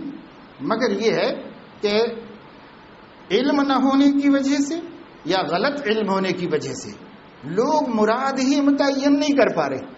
مرید تو بن رہے ہیں لیکن مراد نہیں ہے ان کے سامنے کوئی بھی، اور جس کو وہ مراد بنا رہے وہ اتنا حقیر ہے کہ اس کو مراد بنانا حماقت، جہالت ہے. اور کیا ہے؟ کوئی پیسے کو مراد بنایا ہے، کوئی نوکری کو مراد بنایا ہے، کوئی بیٹی کے رشتے لگنے کو مراد بنایا ہے، کوئی کاروبار دھندے کو مراد بنایا ہے، کوئی صحت کو مراد بنایا ہے. کسی کو ڈر ہے کہ کچھ کرانی ہو گئی ہے اور وہ کسی کا ہاتھ میں ہاتھ دیں گے تو سب شیطان بھاگ جائیں گے. اب پیر صاحب خود شیطان ہوں گے تو کہاں سے بھاگ جائیں گے؟ تو کہاں سے بھاگیں گے بھائی؟ کوئی پیر صاحب اللہ والے ہوں، ہو سکتا ہے واقعی ان سے ڈر کے بھاگ بھی جائے، مگر وہ مراد نہیں ہے. ان چیزوں کی بنیاد پر مرید نہیں بنتے، ان چیزوں کی بنیاد پہ نہیں. مرید وہ ہے جس کی مراد پوری کائنات کی سب سے اعلی، اشرف، افضل، قیمتی ہستی ہو، اور وہ صرف حق تعالی جل مجدہ کی. لہذا مرید وہ ہے جس کا ٹارگٹ، جس کا نشانہ، ہدف پانے کی جستجو، مطلوب، مقصود، بغیہ، مراد، سب کے ایک ہی معنی ہے. کون ہے؟ حق جل مجدہ، اللہ کی ذات ہے۔ اللہ مل جائے مجھے، اللہ میرے ہو جائیں، اللہ کو مجھ پر پیار آنے لگے، اللہ ایک نظر محبت سے کسی کو دیکھ لے تو اول آخر سب اس کا کامیاب ہو جائے گا۔ اللہ تعالیٰ تو بہت قیمتی ہے، بہت قیمتی اللہ تعالیٰ ہے۔ قیمت خود ہر دو عالم گفتئی، نرخ بالا کن کے ارزانی ہنوس، بہت سستے اللہ۔ ایک مولانا روم فرماتے ہیں ایک مجذوب جو ہے جنگل میں نکل گیا اور اللہ کی محبت میں ایسا سرشار ہوا، تو علم تو تھا نہیں اس کے پاس کچھ زیادہ، لیکن اللہ کی محبت اس پہ غالب آ گئی۔ اب وہ مارے مارے پھرتا تھا، اتنا سمجھ میں آتا تھا اس کو کہ بھائی پیسے ہوں تو کپڑے مل جاتے ہیں، پیسے ہوں تو کھانا مل جاتا ہے، پیسے ہوں تو مکان خرید سکتے ہیں، پیسے ہوں تو سواری لا سکتے ہیں، پیسے ہوں تو کھیتی باڑی کر سکتے ہیں۔ تو وہ اس کو سمجھ میں آیا کہ اگر پیسے بہت سارے ہوں تو اللہ پاک کو بھی ہم لا سکتے کہیں سے، اپنی عقل سے اس نے سمجھا۔ اب جنگل میں چلا گیا، ڈھونڈا ڈھونڈا ڈھونڈا، کہیں اس کو اللہ پاک نہیں ملے اس کی اپنی عقل سے۔ تو اس نے آسمان کی طرف سر اٹھایا اور کہا کہ اے اللہ پاک تو کہاں چھپا ہوا ہے، کہاں چھپا ہوا ہے، ملتا کیوں نہیں، کہاں کہاں ڈھونڈ رہا ہوں میں، کدھر کدھر تلاش کر رہا ہوں، اور اگر تیری کوئی قیمت ہے تو بتا دینا، میں وہ قیمت فراہم کر کے تجھے پالوں گا۔ جی تو کہتے غیب سے اس کو ایک آواز آئی کہ دونوں جہاں قربان کر دو، ہمارے لیے دونوں جہاں قربان کر دو۔ تو اتنی خوشی ہوئی اس کو، اتنی خوشی ہوئی کہ دیوانہ وار گھومتا تھا جنگل میں، یوں کہتا تھا قیمت خود ہر دو عالم گفتئی، نرخ بالا کن کے ارزانی ہنوس۔ ارے مولائے کریم، میں تو سمجھا تھا کہ تو بہت مہنگا ہے، تو دو جہاں لے کے اپنے کو دے دیتا ہے تو بہت سستا ہے، ذرا قیمت بڑھا، میں اور مہنگا خدا لینا چاہتا ہوں، اور قیمت بڑھا۔ دیکھو کیسے اللہ تعالیٰ کے بندے، جیسا بھی ہوگا مگر محبت کا مارا تو تھا، علم کی کمی سے کچھ بھی کر رہا ہوگا مگر محبت کا مارا تو تھا۔ ہمیں کیوں نہیں آتی اللہ کی محبت کہ صاحب ہم کو فجر کی نماز کو اٹھنا اس لیے مشکل ہے، اللہ کی محبت ہم کو بستر سے بھی نہیں اٹھا سکتی، اللہ کی محبت ہم کو مسجد تک بھی نہیں لے جا سکتی گرما میں، اللہ کی محبت ہم کو جھوٹ سے نہیں بچا سکتی، اللہ کی محبت ہم کو دھوکے سے نہیں بچا سکتی۔ اللہ کی محبت کیسی تھی؟ وہ کہہ رہا ہے کہ دونوں جہاں دے کر تو سستے ہیں اللہ پاک، آپ تو ذرا اور ہمارا امتحان لیجیے۔ تو خیر علم تو یہ کہتا ہے کہ اللہ تعالیٰ سے آزمائشیں طلب نہیں کرنا چاہیے، لیکن وہ محبت ہے، وہ محبت ہے۔ بے خطر کود پڑا آتش نمرود میں عشق، بے خطر کود پڑا آتش نمرود میں عشق، خرد ہے ابھی خرد ہے محو تماشا لبے بام ابھی۔ نہیں، وہ نمرود کی آگ میں حضرت ابراہیم علیہ السلام کو ڈالا گیا تھا، تو کہتے ہیں کہ ایک ماں دیکھ رہی تھی بچے کو گود میں لے کر کے، بچے نے کہا اٹھ کر وہ آگ میں کیا ہو جائے گا حشر، تو وہ بھی کود پڑا اس کے اندر اور ماں سے کہنے لگا کہ ماں یہ تو گلزار ہے، یہ آگ واگ کچھ نہیں ہے، مگر وہ عقل سے سوچ رہی تھی کہ ایسے کیسے نہیں ہو سکتا ہے، 6 مہینے سے لکڑی جمائی گئی ہے، اس کو 6 مہینے تک دہکایا گیا ہے، یہاں تک آنکھ کو آگ نظر آ رہی ہے، دکھائی دے رہی ہے، سنائی دے رہی ہے، سمجھ میں آ رہی ہے، پھر وہ کیسے گلزار ہو سکتی ہے؟ تو کہا کہ بے خطر کود پڑا آتش نمرود میں عشق، اور خرد کہتے عقل جو ہے ابھی چھت کے اوپر کھڑے ہو کے سوچ رہی ہے کہ کیا ہونا چاہیے کیا نہیں ہونا چاہیے، سوچ رہی ہے۔ اس شاخ تو راہ خدا میں آگے نکل گئے، اور معلومات رکھنے والے سوچ رہے ہیں مناسب ہے کہ نامناسب ہے، اسی میں فیصلہ کر لو۔ عشق پیدا کرو، عشق، اللہ کی محبت، اللہ کی محبت۔ جس دل میں اللہ کی محبت کی انگیٹھی جل جائے گی وہ دل گرم ہو جائے گا، خود ہی نہیں گرم ہوگا، پورے ماحول کو گرما دے گا، پورے ماحول کو گرما دے گا۔ اللہ کی محبت پیدا کریں، یہ ہے مزاج بنانا، یہ مزاج بناؤ، مزاج اللہ والا مزاج بناؤ، نبی والا مزاج بناؤ، مزاج۔ صحابہ کرام نے ایسے ہی مزاج بنا دیا تھا اپنا، اور اس مزاج پر اللہ تعالیٰ نے ان کو کامیاب کر دیا تھا۔ صحابہ کرام کو بولنا نہیں پڑتا تھا، صحابہ کو سمجھانا نہیں پڑتا تھا، صحابہ کرام کو تو خود بخود ان کا عشق ان کو سیدھے رستے پہ لے کے چلتا تھا۔ بہت ایندھن تھا ان کے اندر، ان کے سینے میں اتنی اسٹیم بھری ہوئی تھی کہ ان کی گاڑی کہیں رکتی ہی نہیں تھی، چلی جاتی تھی۔ صحابہ کرام نے ایک دفعے نبی پاک صلی اللہ علیہ وسلم کے پیٹرول پمپ پر اپنا ٹنک بھر لیا تھا، بس پھر کبھی ان کو کسی پیٹرول پمپ پہ رکنا نہیں پڑا، بس چلتی رہی گاڑی، چلتی رہی، زندگی کے آخری سانس تک چلتی رہی، کہیں نہیں رکے صحابہ کرام۔ سفر میں بیمار ہو گئے تھے، بخار تیز آ گیا، زبان کا مزہ بدل گیا، کوئی چیز کھائی نہیں جا رہی تھی، تو گھر والوں سے کہا کہ بھائی میرا جی مچھلی کھانے کو چاہتا ہے۔ اور گھر والے اچھی حیثیت کے صحابی تھے، گھر والوں نے ادھر ادھر خدام کو دوڑایا، غلاموں کو، جب دیکھو کسی گاؤں میں کہیں مچھلی مل جائے، ادھر بھگایا ادھر بھگایا، ادھر کوشش کی ادھر کوشش کی، ایک مچھلی کہیں مل گئی، وہ لے کے آئے۔ اور جب وہ مچھلی ان کے لیے تیار کی گئی کہ کئی دن سے کھانا نہیں کھا رہے ہیں، زبان کا مزہ بدل گیا ہے، خود ہی خواہش کی ہے کہ بھائی مچھلی کھانے کا جی کرتا ہے، اب وہ مچھلی بھون کے لا کے ان کے پاس رکھی گئی۔ تو اتنے میں کوئی آدمی آیا، ایک اور مسافر، اور کہنے لگا کہ بھائی آپ لوگ تو صاحب حیثیت معلوم ہوتے ہو، یہ مسافر راستہ بھٹکا ہوا پریشان بھوکا پیاسا ہے، کچھ کھلا دو اللہ کے واسطے۔ تو انہوں نے کہا مچھلی رکھی ہوئی کھا لو۔ تو گھر والوں نے کہا کہ ارے وہ مچھلی آپ کھائیے، اس کے لیے ہم دوسرا انتظام کرتے ہیں، ہمارے ناشتے دان میں سے کچھ اور دے دیں گے، کھجور وجور، اس کا پیٹ بھر دیں گے، ہم روٹی کھلا دیں گے، یہ تو بڑی مشکل سے ملی ہے، آپ آرزو کر رہے تھے کھانے کی۔ تو کہنے لگا ہاں اسی لیے تو کھلا رہا ہوں اس کو، میں اسی لیے کھلا رہا ہوں کیونکہ میرا جی چاہ رہا تھا کہ میں کھاؤں، اسی لیے کھلا رہا ہوں۔ کہنے لگے اللہ نے قرآن میں فرمایا ہے لن تنالوا البر حتی تنفقوا مما تحبون، نیکی کا اعلیٰ مقام نہیں پا سکتے جب تک کہ تم اپنی پسند کی چیز اللہ کی راہ میں دے دو۔ تو اس وقت میری پسند یہ مچھلی کھانے کی بہت جی چاہ رہا ہے، تو یہ میری محبوب چیز ہے، اور اللہ کے راستے میں دے دو تاکہ نیکی کے اعلیٰ درجے کو پہنچ جائے۔ کون سکھا رہا تھا صحابہ کو؟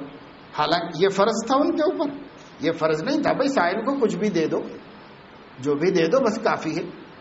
سائل کو نہ بھی دے سکو تو اس کی توہین تحقیر مت کرو، اس کی دل شکنی کرے بغیر اس کو رخصت کر دو۔ تو مگر پھر بھی کیسے ہو رہا ہے یہ کام؟ کیا فرائض میں سے تھا؟ کیا واجبات میں سے تھا؟ سنت میں نہیں، بات یہ تھی کہ مزاج بنا کے چلے گئے تھے ہمارے نبی، مزاج بنا دیا تھا سب کا۔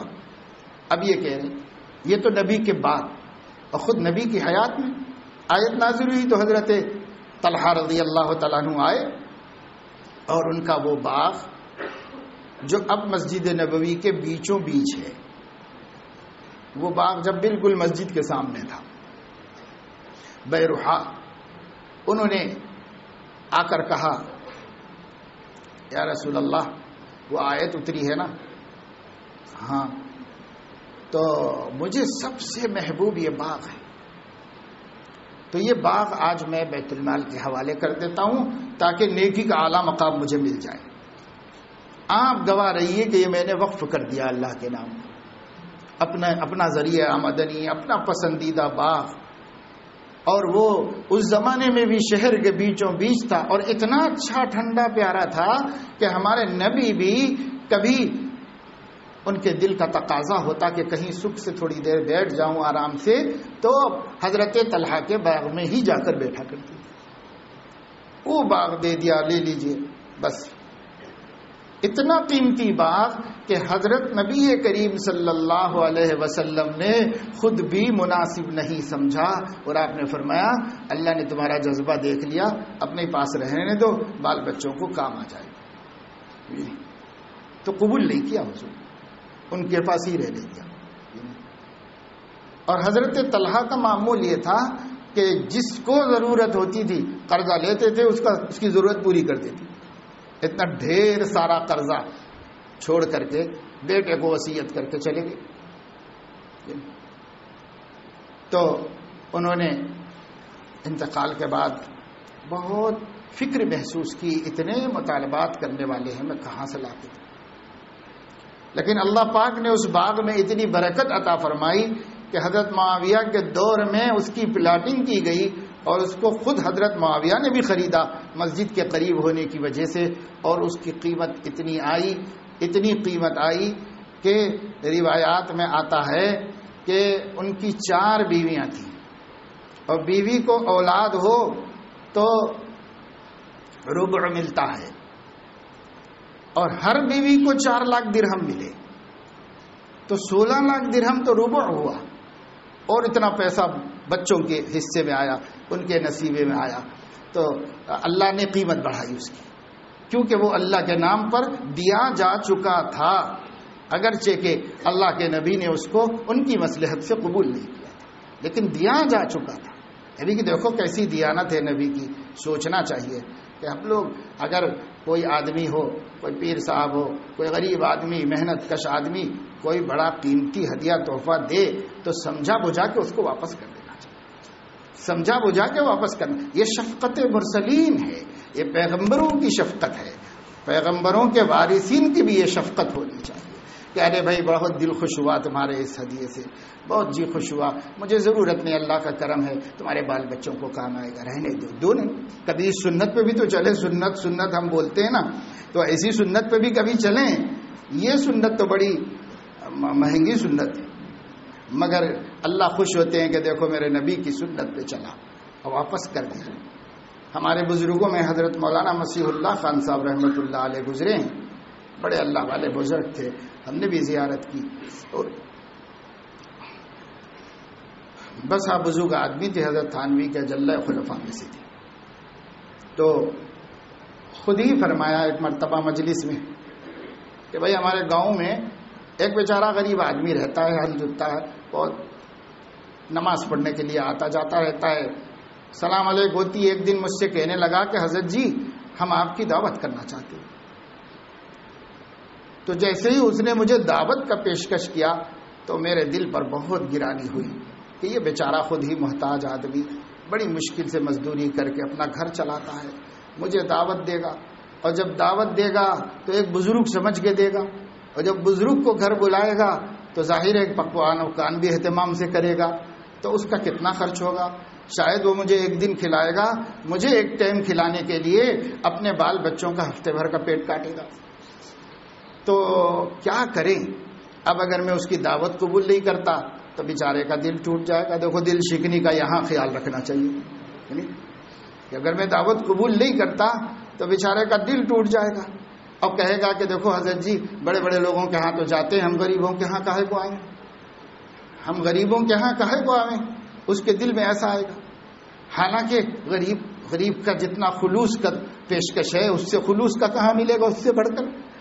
تو حضرت نے فرمایا ہر پہلو سے سوچتا رہا، ہر پہلو سے سوچتا رہا، ٹالنے کی کوشش کیا، مگر اس نے پھر دوسرے دن کہا کہ حضرت جی آپ نے کہا نہیں کہ آپ ہمارے گھر کب آئیں گے کھانے. تو حضرت نے کہا دیکھو بھائی تم مجھے کیا کھلانا چاہتے ہو. تو کہنے لگے کہ صاحب ہم نے ایک مرغی پال رکھی ہے، وہ مرغی آپ کو کاٹ کے کھلائیں گے. پہلے زمانے میں مرغی کا اکرام واقعتاً اکرام تھا، اور اس زمانے میں تو مرغی پکی تو سمجھو ٹالنے کی کوشش کی مہمان کو، سمجھے. پہلے مرغی کا اکرام واقعی اکرام تھا. تو اب اس نے کہا مرغی کٹائیں گے. اچھا. حضرت نے فرمایا دیکھو بھائی میں بوڑھا آدمی ہوں، وہ تمہاری مرغی اتنے دن کی پلی ہوئی ہے، اس مرغی کو تم میرے لیے پکاؤ گے، اب پتہ نہیں گلے گی کہ نہیں گلے گی، ابھی میں جی بھر کھاؤں گا نہیں کھاؤں گا، تمہارا دل بھی خوش نہیں ہوگا. تو اس نے کہا پھر آپ کیا چاہتے ہیں؟ تو کہا بھائی کونلے چوزے کا سالن کھلاؤ مجھے. اس کے لیے ایسا کرو کہ میں تم کو یہ 2 روپے دیتا ہوں، انڈے لے آؤ اور یہ مرغی کو اس پہ بٹھا دو، اور جب یہ مرغی انڈے بچے نکالے گی نا تو وہ بچے جب ذرا بڑے ہو جائیں تب آپ ہماری دعوت کرنا، تو ہم پیٹ بھر کھائیں گے شوق سے. تمہارا جی بھی خوش ہوگا، ہم بھی خوب جی بھر کھائیں گے۔ تو کہنے لگا کہ اچھا حضرت جی آپ کی جیسی خوشی ہو۔ وہ 2 روپے لے گیا، انڈے لایا، مرغی کو بٹھایا، انتظار کرتا رہا۔ پھر وہ مرغی نے بچے نکالے، وہ بچے پھر بڑے ہوئے نہیں۔ تو ایک دن کہنے لگا کہ حضرت جی وہ ہماری دعوت، تو کہا کتنے ہو گئے؟ چوزا، بچے کتنے ہو گئے؟ تو لا کے دکھایا، اتنا ہو گیا۔ ہاں یہ مناسب ہے، بہتر ہے، مگر دیکھو وہ تمہارے گھر میں پتہ نہیں کیسے پکتا ہوگا، میں ذرا مرچ نہیں کھاتا اور ذرا میری طبیعت میں تھوڑی سی نزاکت ہے، اس لیے اب تم پکاؤ گے اور مجھے کھایا نہیں جائے گا تو تمہارا بھی جی خوش نہیں ہوگا، بھائی میرا بھی پیٹ نہیں بھرے گا۔ تو ایک کام کرو، یہ چوزا ذبح کر کے اس کا گوشت بنا کے ہمارے گھر پہنچا دینا، وہ سالن بنا دیں گی، پھر تم اپنے گھر لے جا کے ہم کو کھلانا۔ تو فرمایا میں نے اس کا نمک بچا لیا، اس کی مرچی بچا لی، اس کا ادرک لہسن بچا لیا، اس کی لکڑی بچا لی، اس کا سب بچا لیا، اور انڈے بھی دلا دیے تھے، تو اس کا کچھ بھی نہیں لگا اس میں۔ اب نے کہا کہ بات تو صحیح کہتے ہیں، تو گوشت لے جا کے حضرت کے گھر میں دیا، وہاں سالن تیار ہوا، وہ لے جا کے پھر اپنے گھر میں روٹی بنایا اور رکھا، حضرت تشریف لے گئے اور فرمایا کھایا بھی میں جی کی خوشی سے، لیکن میرے دل کو یہ خوشی تھی کہ میں نے غریب کا دل بھی خوش کر دیا اور اس کا سرمایہ اور اس کا پیسہ جو اس کے بچوں کا حق ہے وہ خرچ ہونے نہیں دیا۔ تو دیکھیے دل شکنی سے بچنے والے یہ صوفیاء ہیں، یہ صوفیاء ہیں، کسی کی دل شکنی نہیں ہونے دیتے، اس کا خیال رکھتے ہیں، اس کو بچاتے ہیں اور پھر اس کی رعایت کرتے ہیں۔ یہ شفقت انبیاء ہے، یہ شفقت انبیاء اولیاء میں لازماً ہوتی ہے، اور اگر نہیں ہے تو ولی ہی نہیں ہے۔ ولی وہی ہے جس میں انبیاء کی صفات آئیں، انبیاء کی صفات ہیں۔ تو بھیا اب یہاں تو ہر چیز آمد در گھسیٹ، حلال لاؤ حرام لاؤ، بینک میں سے لاؤ کہاں سے بھی لاؤ، پیر صاحب کو دیتے رہو، پیر صاحب کا جہنم بھرتا ہی نہیں، دیتے رہو۔ تو یہ تھوڑی ہے، صحیح بات وہ ہے کہ دیکھو ہر چیز میں دوسرے کا خیال کرو، شفقت امت کی شفقت، یہ نبیوں کی سنت ہے، انبیاء علیہ السلام۔ بس بات تو ہو گئی۔ عرض یہ میں کرنا چاہ رہا تھا آپ کے سامنے، آج کا جو موضوع تھا وہ یہ ہے کہ ایک ہے احکام کی تکمیل کر دینا، یہ بھی بڑی نعمت ہے، بڑی دولت ہے، کسی کو نصیب ہو جائے تو قسمت والا ہی ہے، لیکن ایک دوسرا معیار ہے، دوسرا درجہ ہے بندگی کا، اور وہ ہے اپنا مزاج شریعت بنا لینا، اپنے مزاج کو شریعت بنا لینا، جو اللہ چاہتے ہیں، جو رسول اللہ چاہتے ہیں وہی ہماری چاہت ہو جائے، اور اس میں مشغول ہونا اور اپنے اوقات کو ان اعمال میں صرف کرنا جن اعمال کے بارے میں کتاب و سنت سے معلوم ہو گیا ہے کہ وہ اللہ رسول کے محبوب اعمال ہیں، تو ان کو خوش کرنے کے لیے ان اعمال کو اپنی زندگی میں بڑھا لینا، ان فرائض واجبات کے علاوہ ان کا اضافہ کر لینا اپنی زندگی میں۔ اب کیا ہو رہا ہے، ہماری ماں بہنیں بھی غور کریں، فرائض بہت جو دیندار ہے ان کی بات کریں، فرائض کی تو پابندی ہو رہی، باقی سارا وقت کھانے پکانے میں، پہننے اوڑھنے میں صرف ہو جائے۔ کیا نہیں کر سکتے ہیں ہم اپنے غیر ضروری اوقات کو بچا کر، یہ عبادتیں کرو، یہ روزہ رکھو کثرت سے، یہ تلاوت کرو، یہ ذکر کرو، نفلیں پڑھو اور مطالعہ کرو دینی کتابوں کا، احادیث رسول پڑھو، یہ سب کرو، تو کتنا کیا کچھ نہیں کر سکتے ہیں، لیکن بھائی ہو یہ رہا ہے کہ ہماری دینداری وہ ضابطے ہی پر قناعت کر کے رہ گئی، وہ رابطے پہ نہیں جا رہی ہے، محبت والے راستے پر نہیں جا رہی ہے۔ تو اس کے لیے یہ محنت ہے، یہ آنا جانا، یہ مہینے میں ایک دن نکالنا، یہ آنا، دور دور سے سفر کرنا، شہر میں بھی آج کل آنا سفر کرنے سے کم نہیں ہو گیا، کیا مشکل ہے، ایک کو نہیں، ادھر سے ادھر جانا، ادھر سے ادھر جانا ایک گاؤں گجانے کے برابر ہو گیا۔ تو قربانیاں دے رہے ہیں آپ، دے کر یہاں پہنچ رہے ہیں، تو بھائی ہم کیوں آتے ہیں؟ آنے سے پہلے، گھر سے نکلنے سے پہلے ہی شروع کر دے سوچنا، کیوں جا رہے ہیں، کیا مقصد ہے؟ مقصد یہ ہے کہ مزاج نبوت پر ہم آ جائیں، ہماری طبیعت، ہمارا مزاج نبوت کا مزاج بن جائے، وہ شفقتیں، وہ اخلاق، وہ اعلیٰ درجے کے خلق اور وہ معاشرت، حسن معاشرت، وہ حسن معاملت، وہ حسن اعتقاد، وہ سب ہمارے اندر آ جائے۔ اس کے لیے ہم جد و جہد اور فکر کر رہے ہیں، اور فکر یہ کر رہے ہیں کہ بھائی سنتے اور ماحول میں رہتے کچھ ہم آگے بڑھ سکیں گے، قدم بڑھا سکیں گے. ایک ایک قدم بڑھاؤ, ایک ایک قدم بڑھاؤ, ایک ایک قدم چلیں. چلتے چلتے رستے میں بھی مر جائیں گے تو ہم بالغ منزل ہی شمار ہوں گے, اور اگر ٹھہرے ہوئے ہوں گے تو ہم پہنچنے والوں میں شمار نہیں کیے جائیں گے. اس لیے یہ بڑھنا ہے, آگے بڑھنے کی کوشش, آگے بڑھنے کی کوشش. اس طرح کوشش کریں, مرد بھی کریں, بوڑھے بھی کریں, جوان بھی کریں, بچے اور ہماری عورتیں, بہنیں, بہو, بیٹیاں سب اس کی فکر کریں کہ بھئی یہ زندگی کیوں ہم ایک نحوست کی سی زندگی ہے, بس صبح ہوئی شام ہوئی عمر یوں ہی تمام.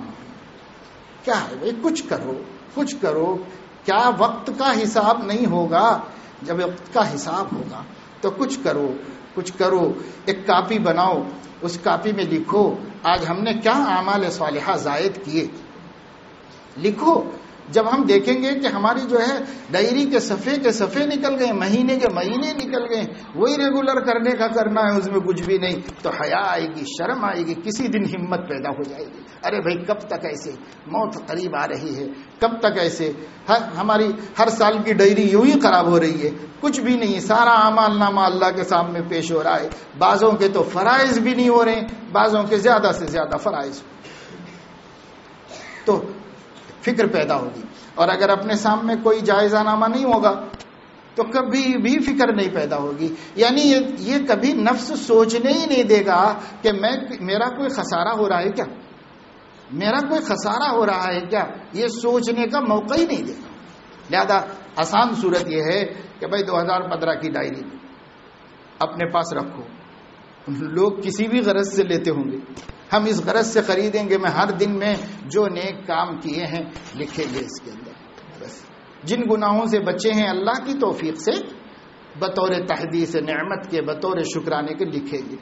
اور لکھنا, جائزہ لینا. پھر ایک ہفتہ ہو گیا, پورے پنے پلٹائیے, پیچھے کے صفحے دیکھیے, ہفتے بھر میں ہم نے کیا کیا, کون سا دن ہمارا کامیاب ہے. جس دن ہم نے اللہ کے بندگی والے مزاج پر گزارا وہ ہمارا کامیاب دن. اور ہرس تو ختم نہیں ہونی چاہیے, ہرس ختم نہیں ہونی چاہیے. اور بڑھائیے, اور اضافہ کیجیے, اور اضافہ. تو جب آدمی جو ہے بالکل کچھ نہیں کرتا تھا تو کچھ کر کے خوش ہوگا.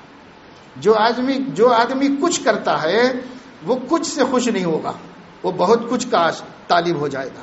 اور جو بہت کچھ کرتا ہے وہ اس پر بھی قناعت نہیں کرے گا, کیونکہ اس کو وہ بھی کم دکھائی دے گا, تو وہ اس سے زیادہ کی طرف جائے گا, وہ اس کی زیادہ.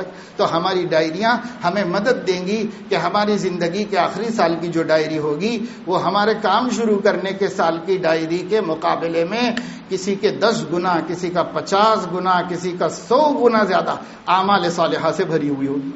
تو ہم تو اتنا ہی لکھیں گے جائزہ لینے کے لیے, لیکن ہمارا فرشتہ تو ایک چیز کو نوٹ کرے گا, اور اللہ کے پاس یہ ڈھیر سارے اعمال ہوں گے.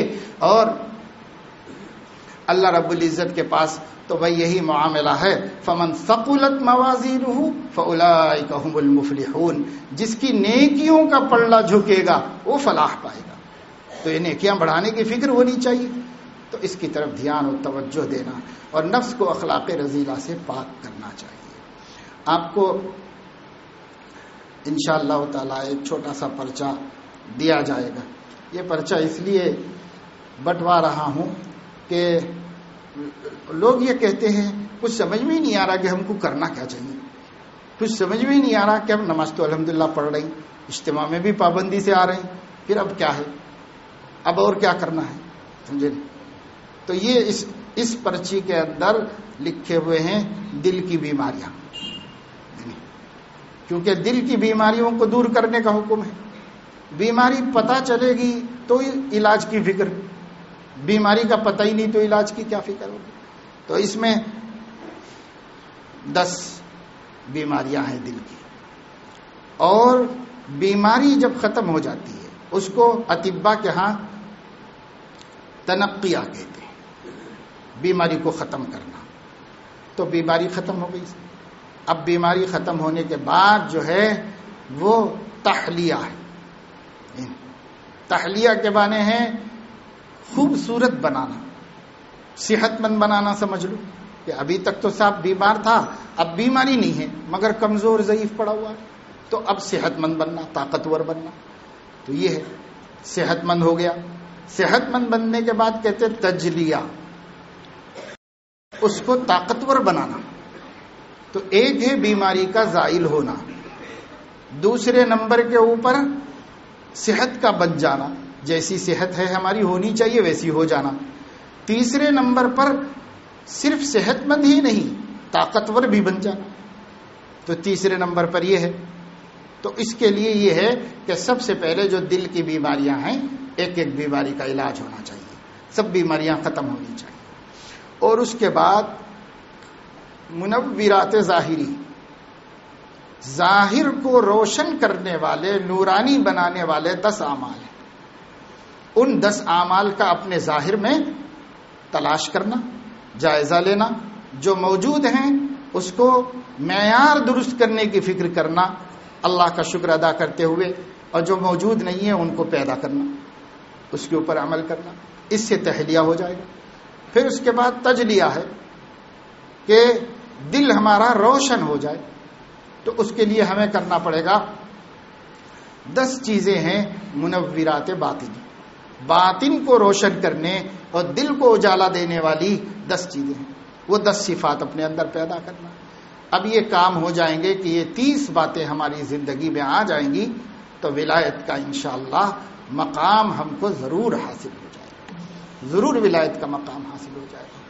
تو اس کے واسطے ہم نے کہا بھائی یہ پرچی یادداشت کے طور پر اسی کتاب میں دینیات میں چھپی ہوئی ہے، مولانا احمد عبید الرحمان صاحب کی دینیات میں یہ 10 باتیں حضرت والا ہردوئی رحمۃ اللہ علیہ ہم لوگوں کو بچپن ہی میں زبانی یاد کرا دیتی تھی، زبانی یاد کرا دیتے تھے چھوٹے چھوٹے حفظ کرنے ناظرہ پڑھنے والے بچوں کو. 30 باتیں بھی. دل کی بیماریاں یہ ہے، کھڑا کر کر کے ایک ایک بچے سے سنواتے تھے. بڑے بڑے مہمان علماء محدثین وغیرہ آتے تھے، چھوٹے چھوٹے بچوں کو کھڑا کرتے تھے. کھڑو بیٹا بولو دل کی بیماریاں، نمبر 1 نمبر 2 نمبر 3 بچے سناتے تھے. یاد ہو جاتے ہیں بچوں کو بچپن میں. یہ یاد بچوں کو اپنے بھی کراؤ، اس واسطے کہ جو چیز بچپن میں یاد ہو جاتی ہے وہ زندگی بھر یاد رہتی ہے. اور آج چاہے ان کو سمجھ میں بھی نہ آئے لیکن کل ایک بات سمجھ میں آتی رہے گی. جیسے جیسے شعور پختہ ہوتا رہے گا تو اس پر عمل کریں. اور جو آپ لوگ ماشاءاللہ باشعور ہیں تو خود ہی سمجھو، ایک ایک بات پڑھ کے سمجھو. اور جو نہیں سمجھ میں آئے اپنے بڑوں سے پوچھو اور سمجھو، اور سمجھنا اور اس کے اوپر عمل کرنا، یہ ہیں. اس کے واسطے یہ پرچہ مرد لوگ بھی لیں اور مستورات بھی، اور اپنے پرس میں رکھو. پرس میں رکھو مطلب تعویذ بنا کے نہ رکھو، روز پڑھو. اور پرس میں رکھنے سے بھول جانے کا ڈر ہے تو جہاں بیٹھتے ہو اپنے گھر میں وہاں دیوار پہ لگا لو. روز پڑھو، بار بار پڑھو، بار بار پڑھو. ایک اور دوسری بات یاد آ گئی مجھے، جن جن لوگوں نے کیلنڈر مدرسے کا لیا ہے وہ سب عورتوں سے یہ بات بتانا ہے کہ اس کا جو پہلا پیج ہے، پہلا پنہ جو ہے اس کا، وہ تو ایک ٹائٹل کے طور پہ ہے، لیکن اصل پیغام اس کے پیچھے ہے. اس کے پیچھے سال بھر ایسے پلٹا کے مت رکھو گی، وہ پلٹا کے اب جنوری شروع ہو گیا، وہ پیج پیچھے چلا جائے گا. اس لیے اس کو سیدھے سیدھے اس کی جو پن ہے، پٹی ہے، اس پٹی سے سیدھے سیدھے کاٹ کے نکال لو اس کو، اور نکال کے پلٹا کے دیکھو کیا ہے اس کا. اس پر ایک آیت کریمہ ہے جو پردے سے متعلق ہے. اس خوبصورت تغرے کو اپنے شوہر، اپنے بھائی، کسی کے ذریعے سے اچھا سا تغرا بنوا کے منگاؤ، اور گھر میں ایسی جگہ پر لگاؤ جہاں ہر وقت نظر پڑے، اور بار بار پڑھتی رہیں عورتیں، اس کو بار بار پڑھتی رہیں. اس کا ترجمہ اردو میں بھی لکھا ہوا ہے، انگلش میں بھی لکھا ہوا ہے، اور تیلگو میں بھی لکھا ہوا ہے. رومن پڑھ لو، سب جس میں پڑھنا آتا ہے اس میں بار بار پڑھو اس آیت کو. تو وہ تو خیر مجھے ضمنی طور پر یاد آ گئی بات، ورنہ دیکھا بعض لوگوں کے ہاں کیلنڈر کے پیچھے چلے گیا ہے وہ گزشتہ سال کا، گزشتہ سال بھی تھا. سبحان اللہ و بحمدہ سبحان اللہ العظیم والی بخاری کی آخری روایت تھی. وہ اسی لیے تھی کہ جنوری شروع ہوتے کاغذ پھاڑ دو، اس کا ٹائٹل پیچھے کر دو اور اس کا تغرا سامنے کر لو. اب سال بھر اگر کر لیتے کوئی تو سال بھر اس حدیث پر عمل کر سکتے تھے. تو اب یہ جو آیت پردے والی ہے اس کو فوراً گھر میں لگاؤ اور اس پر عمل شروع کر دو اس کے اوپر. اور یہ 30 باتوں کو سمجھو اور بار بار دیکھو اور اس کے بارے میں اپنا جائزہ لو. اپنے اخلاق کو اس میں تلاش کرو، اس کے مطابق ہے یا نہیں۔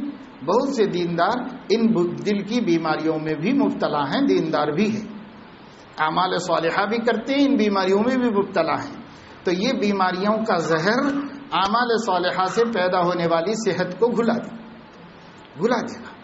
حضرت محی السنہ رحمۃ اللہ علیہ فرماتے تھے کہ خوب نیکیاں کرنا اور پھر اس کے بعد ایک گناہ کر لینا ایسا ہی ہے جیسا کہ کوئی صحت مند آدمی، میں تو بہت صحت مند ہوں، جم کو جاتا ہوں، بہت طاقتور ہوں، تھوڑا سا سنکھیا کھا لینے میں کیا حرج ہے، تو وہ چٹکی بھر بھی کھا لے گا تو مر جائے گا۔ تو اس وجہ سے گناہ جو ہے یوں ہم کو نقصان پہنچاتے ہیں۔ سم میں قاتل ہے گناہ۔ سم میں قاتل کا مطلب، سم کہتے زہر کو، ہلاک کر دینے والا زہر ہے گناہ۔ اس سے بچنے کی کوشش کریں اور اس کے مطابق عمل کریں گے بھائی انشاءاللہ ایک مرتبہ اس لیے کہلوا لیا جاتا ہے کہ اس وعدے کو بھی اللہ تعالیٰ سنتے ہیں اور اللہ کی مدد شامل حال ہوتی ہے۔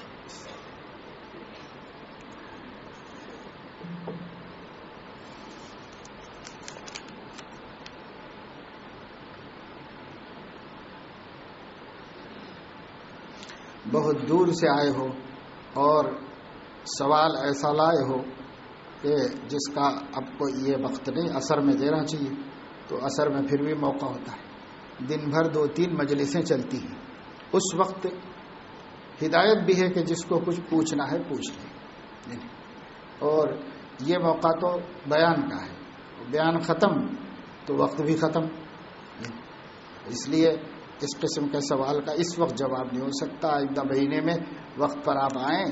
اور اس کا سوال یہ ہے کہ حضرت امام اعظم ابو حنیفہ رحمہ اللہ کا اللہ تعالیٰ کے حاضر ناظر ہونے کا کیا عقیدہ ہے؟ جی اللہ تعالیٰ حاضر ناظر ہے۔ امام ابو حنیفہ کون ہوتے ہیں عقیدہ بنانے والے؟ یہ پوری ملت کا عقیدہ ہے، پوری ملت کا عقیدہ ہے۔ اللہ تعالیٰ ہر جگہ موجود ہے، وہ معکم اینما کنتم۔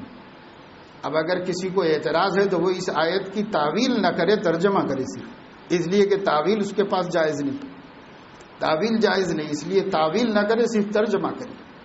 ان اللہ مع الذین اتقوا، اللہ تعالیٰ متقین کے ساتھ رہتا ہے۔ اس کا کیا مطلب ہے؟ اللہ تعالیٰ نے قرآن مجید کے اندر فرمایا ہے کہ نحن اقرب الیہ من حبل الورید، ہم اپنے بندے کی شہرت سے بھی زیادہ قریب ہوتے ہیں۔ ایک حدیث قدسی میں ہے کہ میں بندے سے بھی زیادہ قریب ہوں۔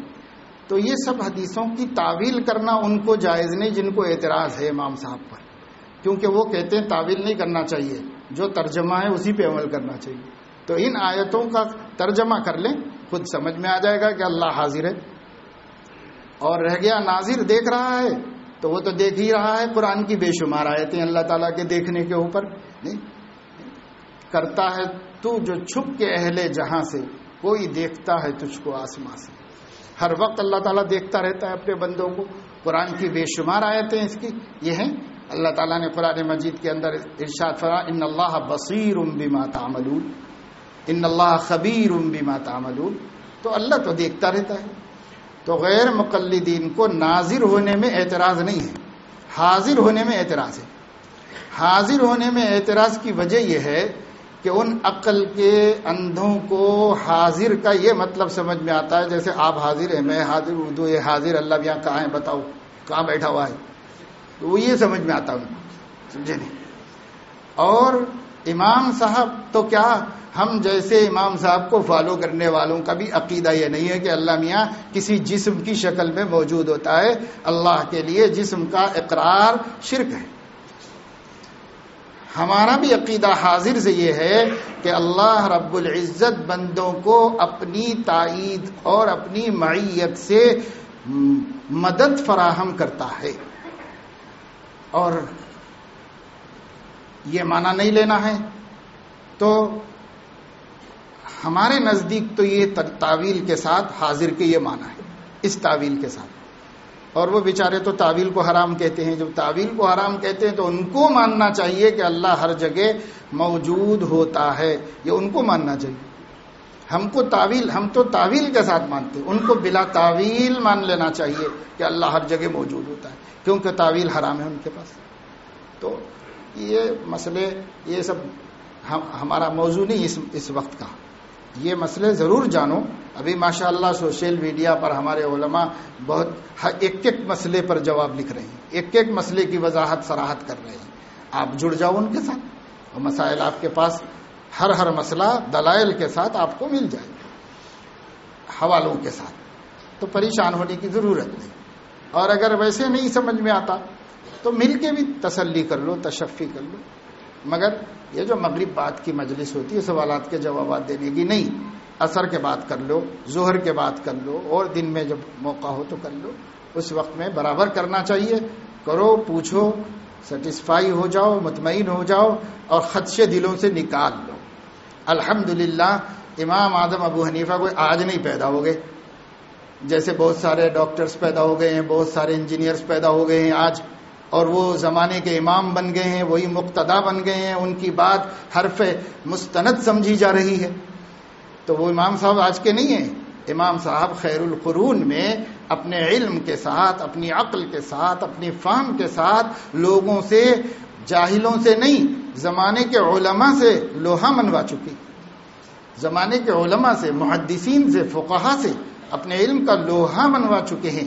آج جس کو امام صاحب پہ اعتراض ہو رہا ہے, یہ کیا پدی کا شوربہ, اس کا اعتراض خود اس کے حمق کی علامت ہے کہ جاہل مطلق ہے, اس لیے امام مطلق پر جو ہے یعنی امام مجتہد کے اوپر جو ہے وہ کر رہا ہے اعتراض, جس پر علماء کی زبان نہیں کھلی, جس کے اوپر فقہا کی زبان نہیں کھلی, اس کے اوپر اعتراض کر رہا. تو یہ پاگلوں کو, سورج پہ تھوکنے والوں کو ہم کیا منہ لگائیں؟ وہ تھوک انہیں کے چہرے پہ گرنے والا ہے, گرا لینے دو, اپنے وہ کیا کرنا پریشانی ہے. وہ تھوکتے رہیں گے, اپنا ہی چہرہ خراب کرتے رہیں گے. عزت نہیں ملے گی اللہ کے نیک بندوں اور دین کے سچے خادموں کے پیچھے پڑ کر, عزت نہیں ملے گی, اس دنیا میں بھی نہیں ملے گی, آخرت میں بھی نہیں ملے گی. اس لیے یہ موضوعات کو دلچسپی کے لیے تو ہرگز نہیں اختیار کرو, ٹائم پاس مت کرو اس کے پیچھے. ہاں کسی کے کچھ کہہ دینے سے شک شبہ پیدا ہو گیا ہے تو علماء کے پاس جا کے اطمینان حاصل کر لو. جواب موجود ہے, اور جواب بھی آج نہیں دیا جا رہا ہے, جواب وہ جب سے دیا جا رہا ہے, جب سے ایسے اندھے ہر زمانے میں تھے ان کو اسی وقت سے جواب دیا جا رہا ہے, اور آج بھی دیا جا رہا ہے. فرق صرف یہ ہے کہ پہلے ان اندھوں کے پاس پیسہ نہیں تھا تو وہ زیادہ اچکتے نہیں تھے. اب ان اندھوں کے پاس پیسہ بھی آ گیا ہے سعودی عربیہ سے, تو وہ پیسے کی وجہ سے بہت اچک رہے ہیں. تو اس لیے پرواہ کی بات نہیں ہے, حق حق ہے, یعلو ولا یعلی علیہ, وہ غالب ہی رہے گا, اس کو مغلوب نہیں کیا جا سکتا. کچھ جاہل اگر اپنا طور طریقہ عقیدہ بدل لیتے ہیں تو ان کی بد نصیبی ہے, ہم کیا کر سکتے ہیں. ان کی بد نصیبی ہے کہ وہ اپنا طور طریقہ بدل کے آزاد منش ہو گئے, آزاد جو جی میں آیا کر رہے ہیں, جو سمجھ میں آیا کر رہے ہیں. اللہ تعالیٰ توفیق عمل نصیب فرمائے. دیکھو بھائی ایک پرچہ یہ لے کر کے جاؤ, 10 منٹ دعا کے بعد, 10 منٹ کے بعد اذان ہوگی. جو لوگ قیام کرنے والے ہوں وہ تو اپنا نماز کے بعد معمولات کریں, کھانا وانا کھا کے معمولات کر کے سورہ ملک وغیرہ پڑھ کر کے مسجد ہی کے اندر عبادت میں مشغول رہیں یا سو جائیں تاکہ صبح جلدی اٹھ سکیں. جو لوگ واپس جانے والے ہیں ان لوگوں سے یہ اپیل کرائی گئی ہے کہ جو مہمان آئے ہوئے ہیں حضرت مولانا اسرار الحق صاحب قاسمی, جو ممبر پارلیمنٹ بھی ہیں لیکن صاحب نسبت بزرگ ہیں, عالم دین ہیں, اللہ والے ہیں, ان کا بیان سیرت کے عنوان پر نور خان بازار میں جو گول گراؤنڈ ہے اس گول گراؤنڈ میں ابھی ہونے والا ہے 9 بجے سے, تو 9 ساڑھے 9 تک ہوگا, مولانا کی بات شروع ہوگی. تو آپ لوگ نماز پڑھ لیں گے, جو جانے والے ہیں نماز کے بعد فوراً کھانا کھا لیجئے, فوراً کھانا کھا کے وہاں جا کر اس سے بھی استفادہ کر لیجیے. علماء کبھی کبھی آتے ہیں, 3 سال سے تو ٹائم لیا جا رہا تھا مولانا سے, تو اب ٹائم ملا ہے تو جا کر کے ان سے استفادہ کر لیں. یعنی ابھی جو لوگ اثر کے بعد تھے موجود انہوں نے تو یہاں مغرب بعد تھوڑا بیان سن لیا مولانا کا, انشاءاللہ موقع ملے گا تو پھر سن لیں گے. لیکن جو جانے والے ہیں وہ جا کر کے ان کا بیان سن لیں, اور جو رہنے والے ہیں وہ معاملات پورے کرنے کے ساتھ مشغول ہو جائیں. ہاں مارچ کی 1 تاریخ کو نارائن کھیڑ امداد العلوم میں جو ہر سال سیرت طیبہ کے عنوان سے ایک روزہ کانفرنس ہوتی ہے، صبح 9 سے رات کو 9 بجے تک، کھانے کے انتظام کے ساتھ، مستورات کے لیے بھی معقول پردے کے انتظام کے ساتھ۔ میں ایک جگہ گیا تھا تو وہاں عورتوں کا بھی انتظام ہے کر کے مجھے بلایا گیا، پردے کا انتظام ہے کر کے۔ جب میں گیا تو دیکھا کہ بیچ میں ایک پردہ لگا ہوا تھا، ادھر عورتیں بیٹھ کے سب اسٹیج کے مردوں کو گھور رہی اور ادھر مرد بھی بیٹھے ہوئے۔ تو میں نے کہا کہ بھائی دیکھو، یہ منکرات اور برائی مٹانے کا جلسہ ہے، اور قرآن نے مومنین سے کہا ہے قل للمؤمنین یغضوا من ابصارہم، اور مومنات سے بھی کہا ہے کہ یغضضن من ابصارہن، اور پھر وہ کیسے دیکھ رہی ہیں مردوں؟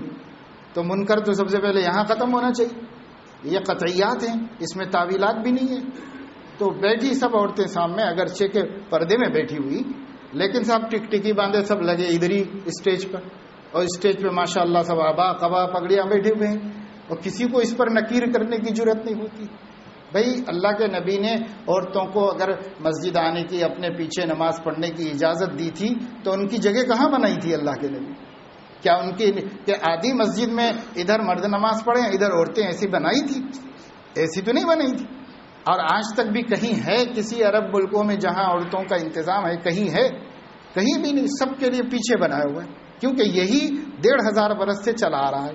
اب پتہ نہیں کن عقل مندوں کو سمجھ میں آیا ہے کہ یورپ نے نعرہ لگایا کہ مساوات ہے، عورت مرد برابر، لہذا صاحب برابری میں بٹھاؤ ان کو، برابری۔ کیا ہے یہ؟ دین کا کھلواڑ ہے، یہ دین کا مذاق ہے۔ ٹھیک ہے مرد نہیں دیکھ رہے، لیکن عورتیں تو سب سامنے کیوں بیٹھی ہیں؟ جب ان کو دیکھنا نہیں تو پیچھے کیوں نہیں بیٹھتی جا کے؟ اور جب دیکھنا ہے اسی لیے بیٹھی۔ اور اب ایسا کر رہے ہیں کہ بھائی عورتوں کو اسٹیج نظر نہیں آتا، اگر دوسرے کیمپ میں رکھ رہے ہیں تو وہاں پر وہ کچھ ٹی وی کا لگا رہے ہیں، کیا بولتے ہیں اس کو، وہاں پورے نظر آ رہے ہیں، تو ان کو دیکھنا کیسے جائز ہے؟ مرد کو دیکھنا ہیلے حوالے سب کر کے ہم لوگوں نے اس طرح دین کا جو ہے بھٹیار خانہ بنا دیا ہے۔ دین خوف خدا ہونا چاہیے، پردے کا انتظام الحمدللہ بڑوں کے کہنے کے مطابق بالکل دوسرے گراؤنڈ میں عورتوں کے لیے بندوبست، اور بالکل دوسرے گراؤنڈ میں مردوں کے لیے بندوبست، ایسے اور پھر سہولتوں کی رعایت کے ساتھ ہو رہا ہے۔ جو مرد شریک ہونا چاہیں اپنا پروگرام بنا، اپنے دوست احباب سے، اتوار کا دن ہے، چھٹی کا دن ہے، بڑے بڑے علماء تشریف لا رہے ہیں، اس کے اندر مسلسل بیانات ہوں گے، ان سے استفادہ کریں۔ جو مستورات بھی جانا چاہتی ہیں اپنے محرموں کے ساتھ وہاں پر پہنچیں، پہنچ کر استفادہ کریں، کوئی بات نہیں۔ ادھر ادھر تفریح کرنے کے لیے تو جاتے ہی ہیں، یہ ایک دین کے اعتبار سے سفر کر لیں کہ بھائی کچھ دین سیکھنے، علم حاصل کرنے کے لیے ہم چلے جائیں گے، تو اس کی بھی ایک اعلان ہے۔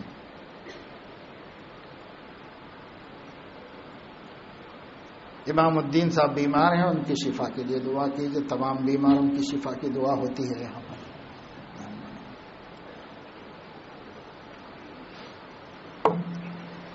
اللهم صل على سيدنا ومولانا وحبيبنا وشفيعنا وقدوتنا وإمامنا وبارك وسلم۔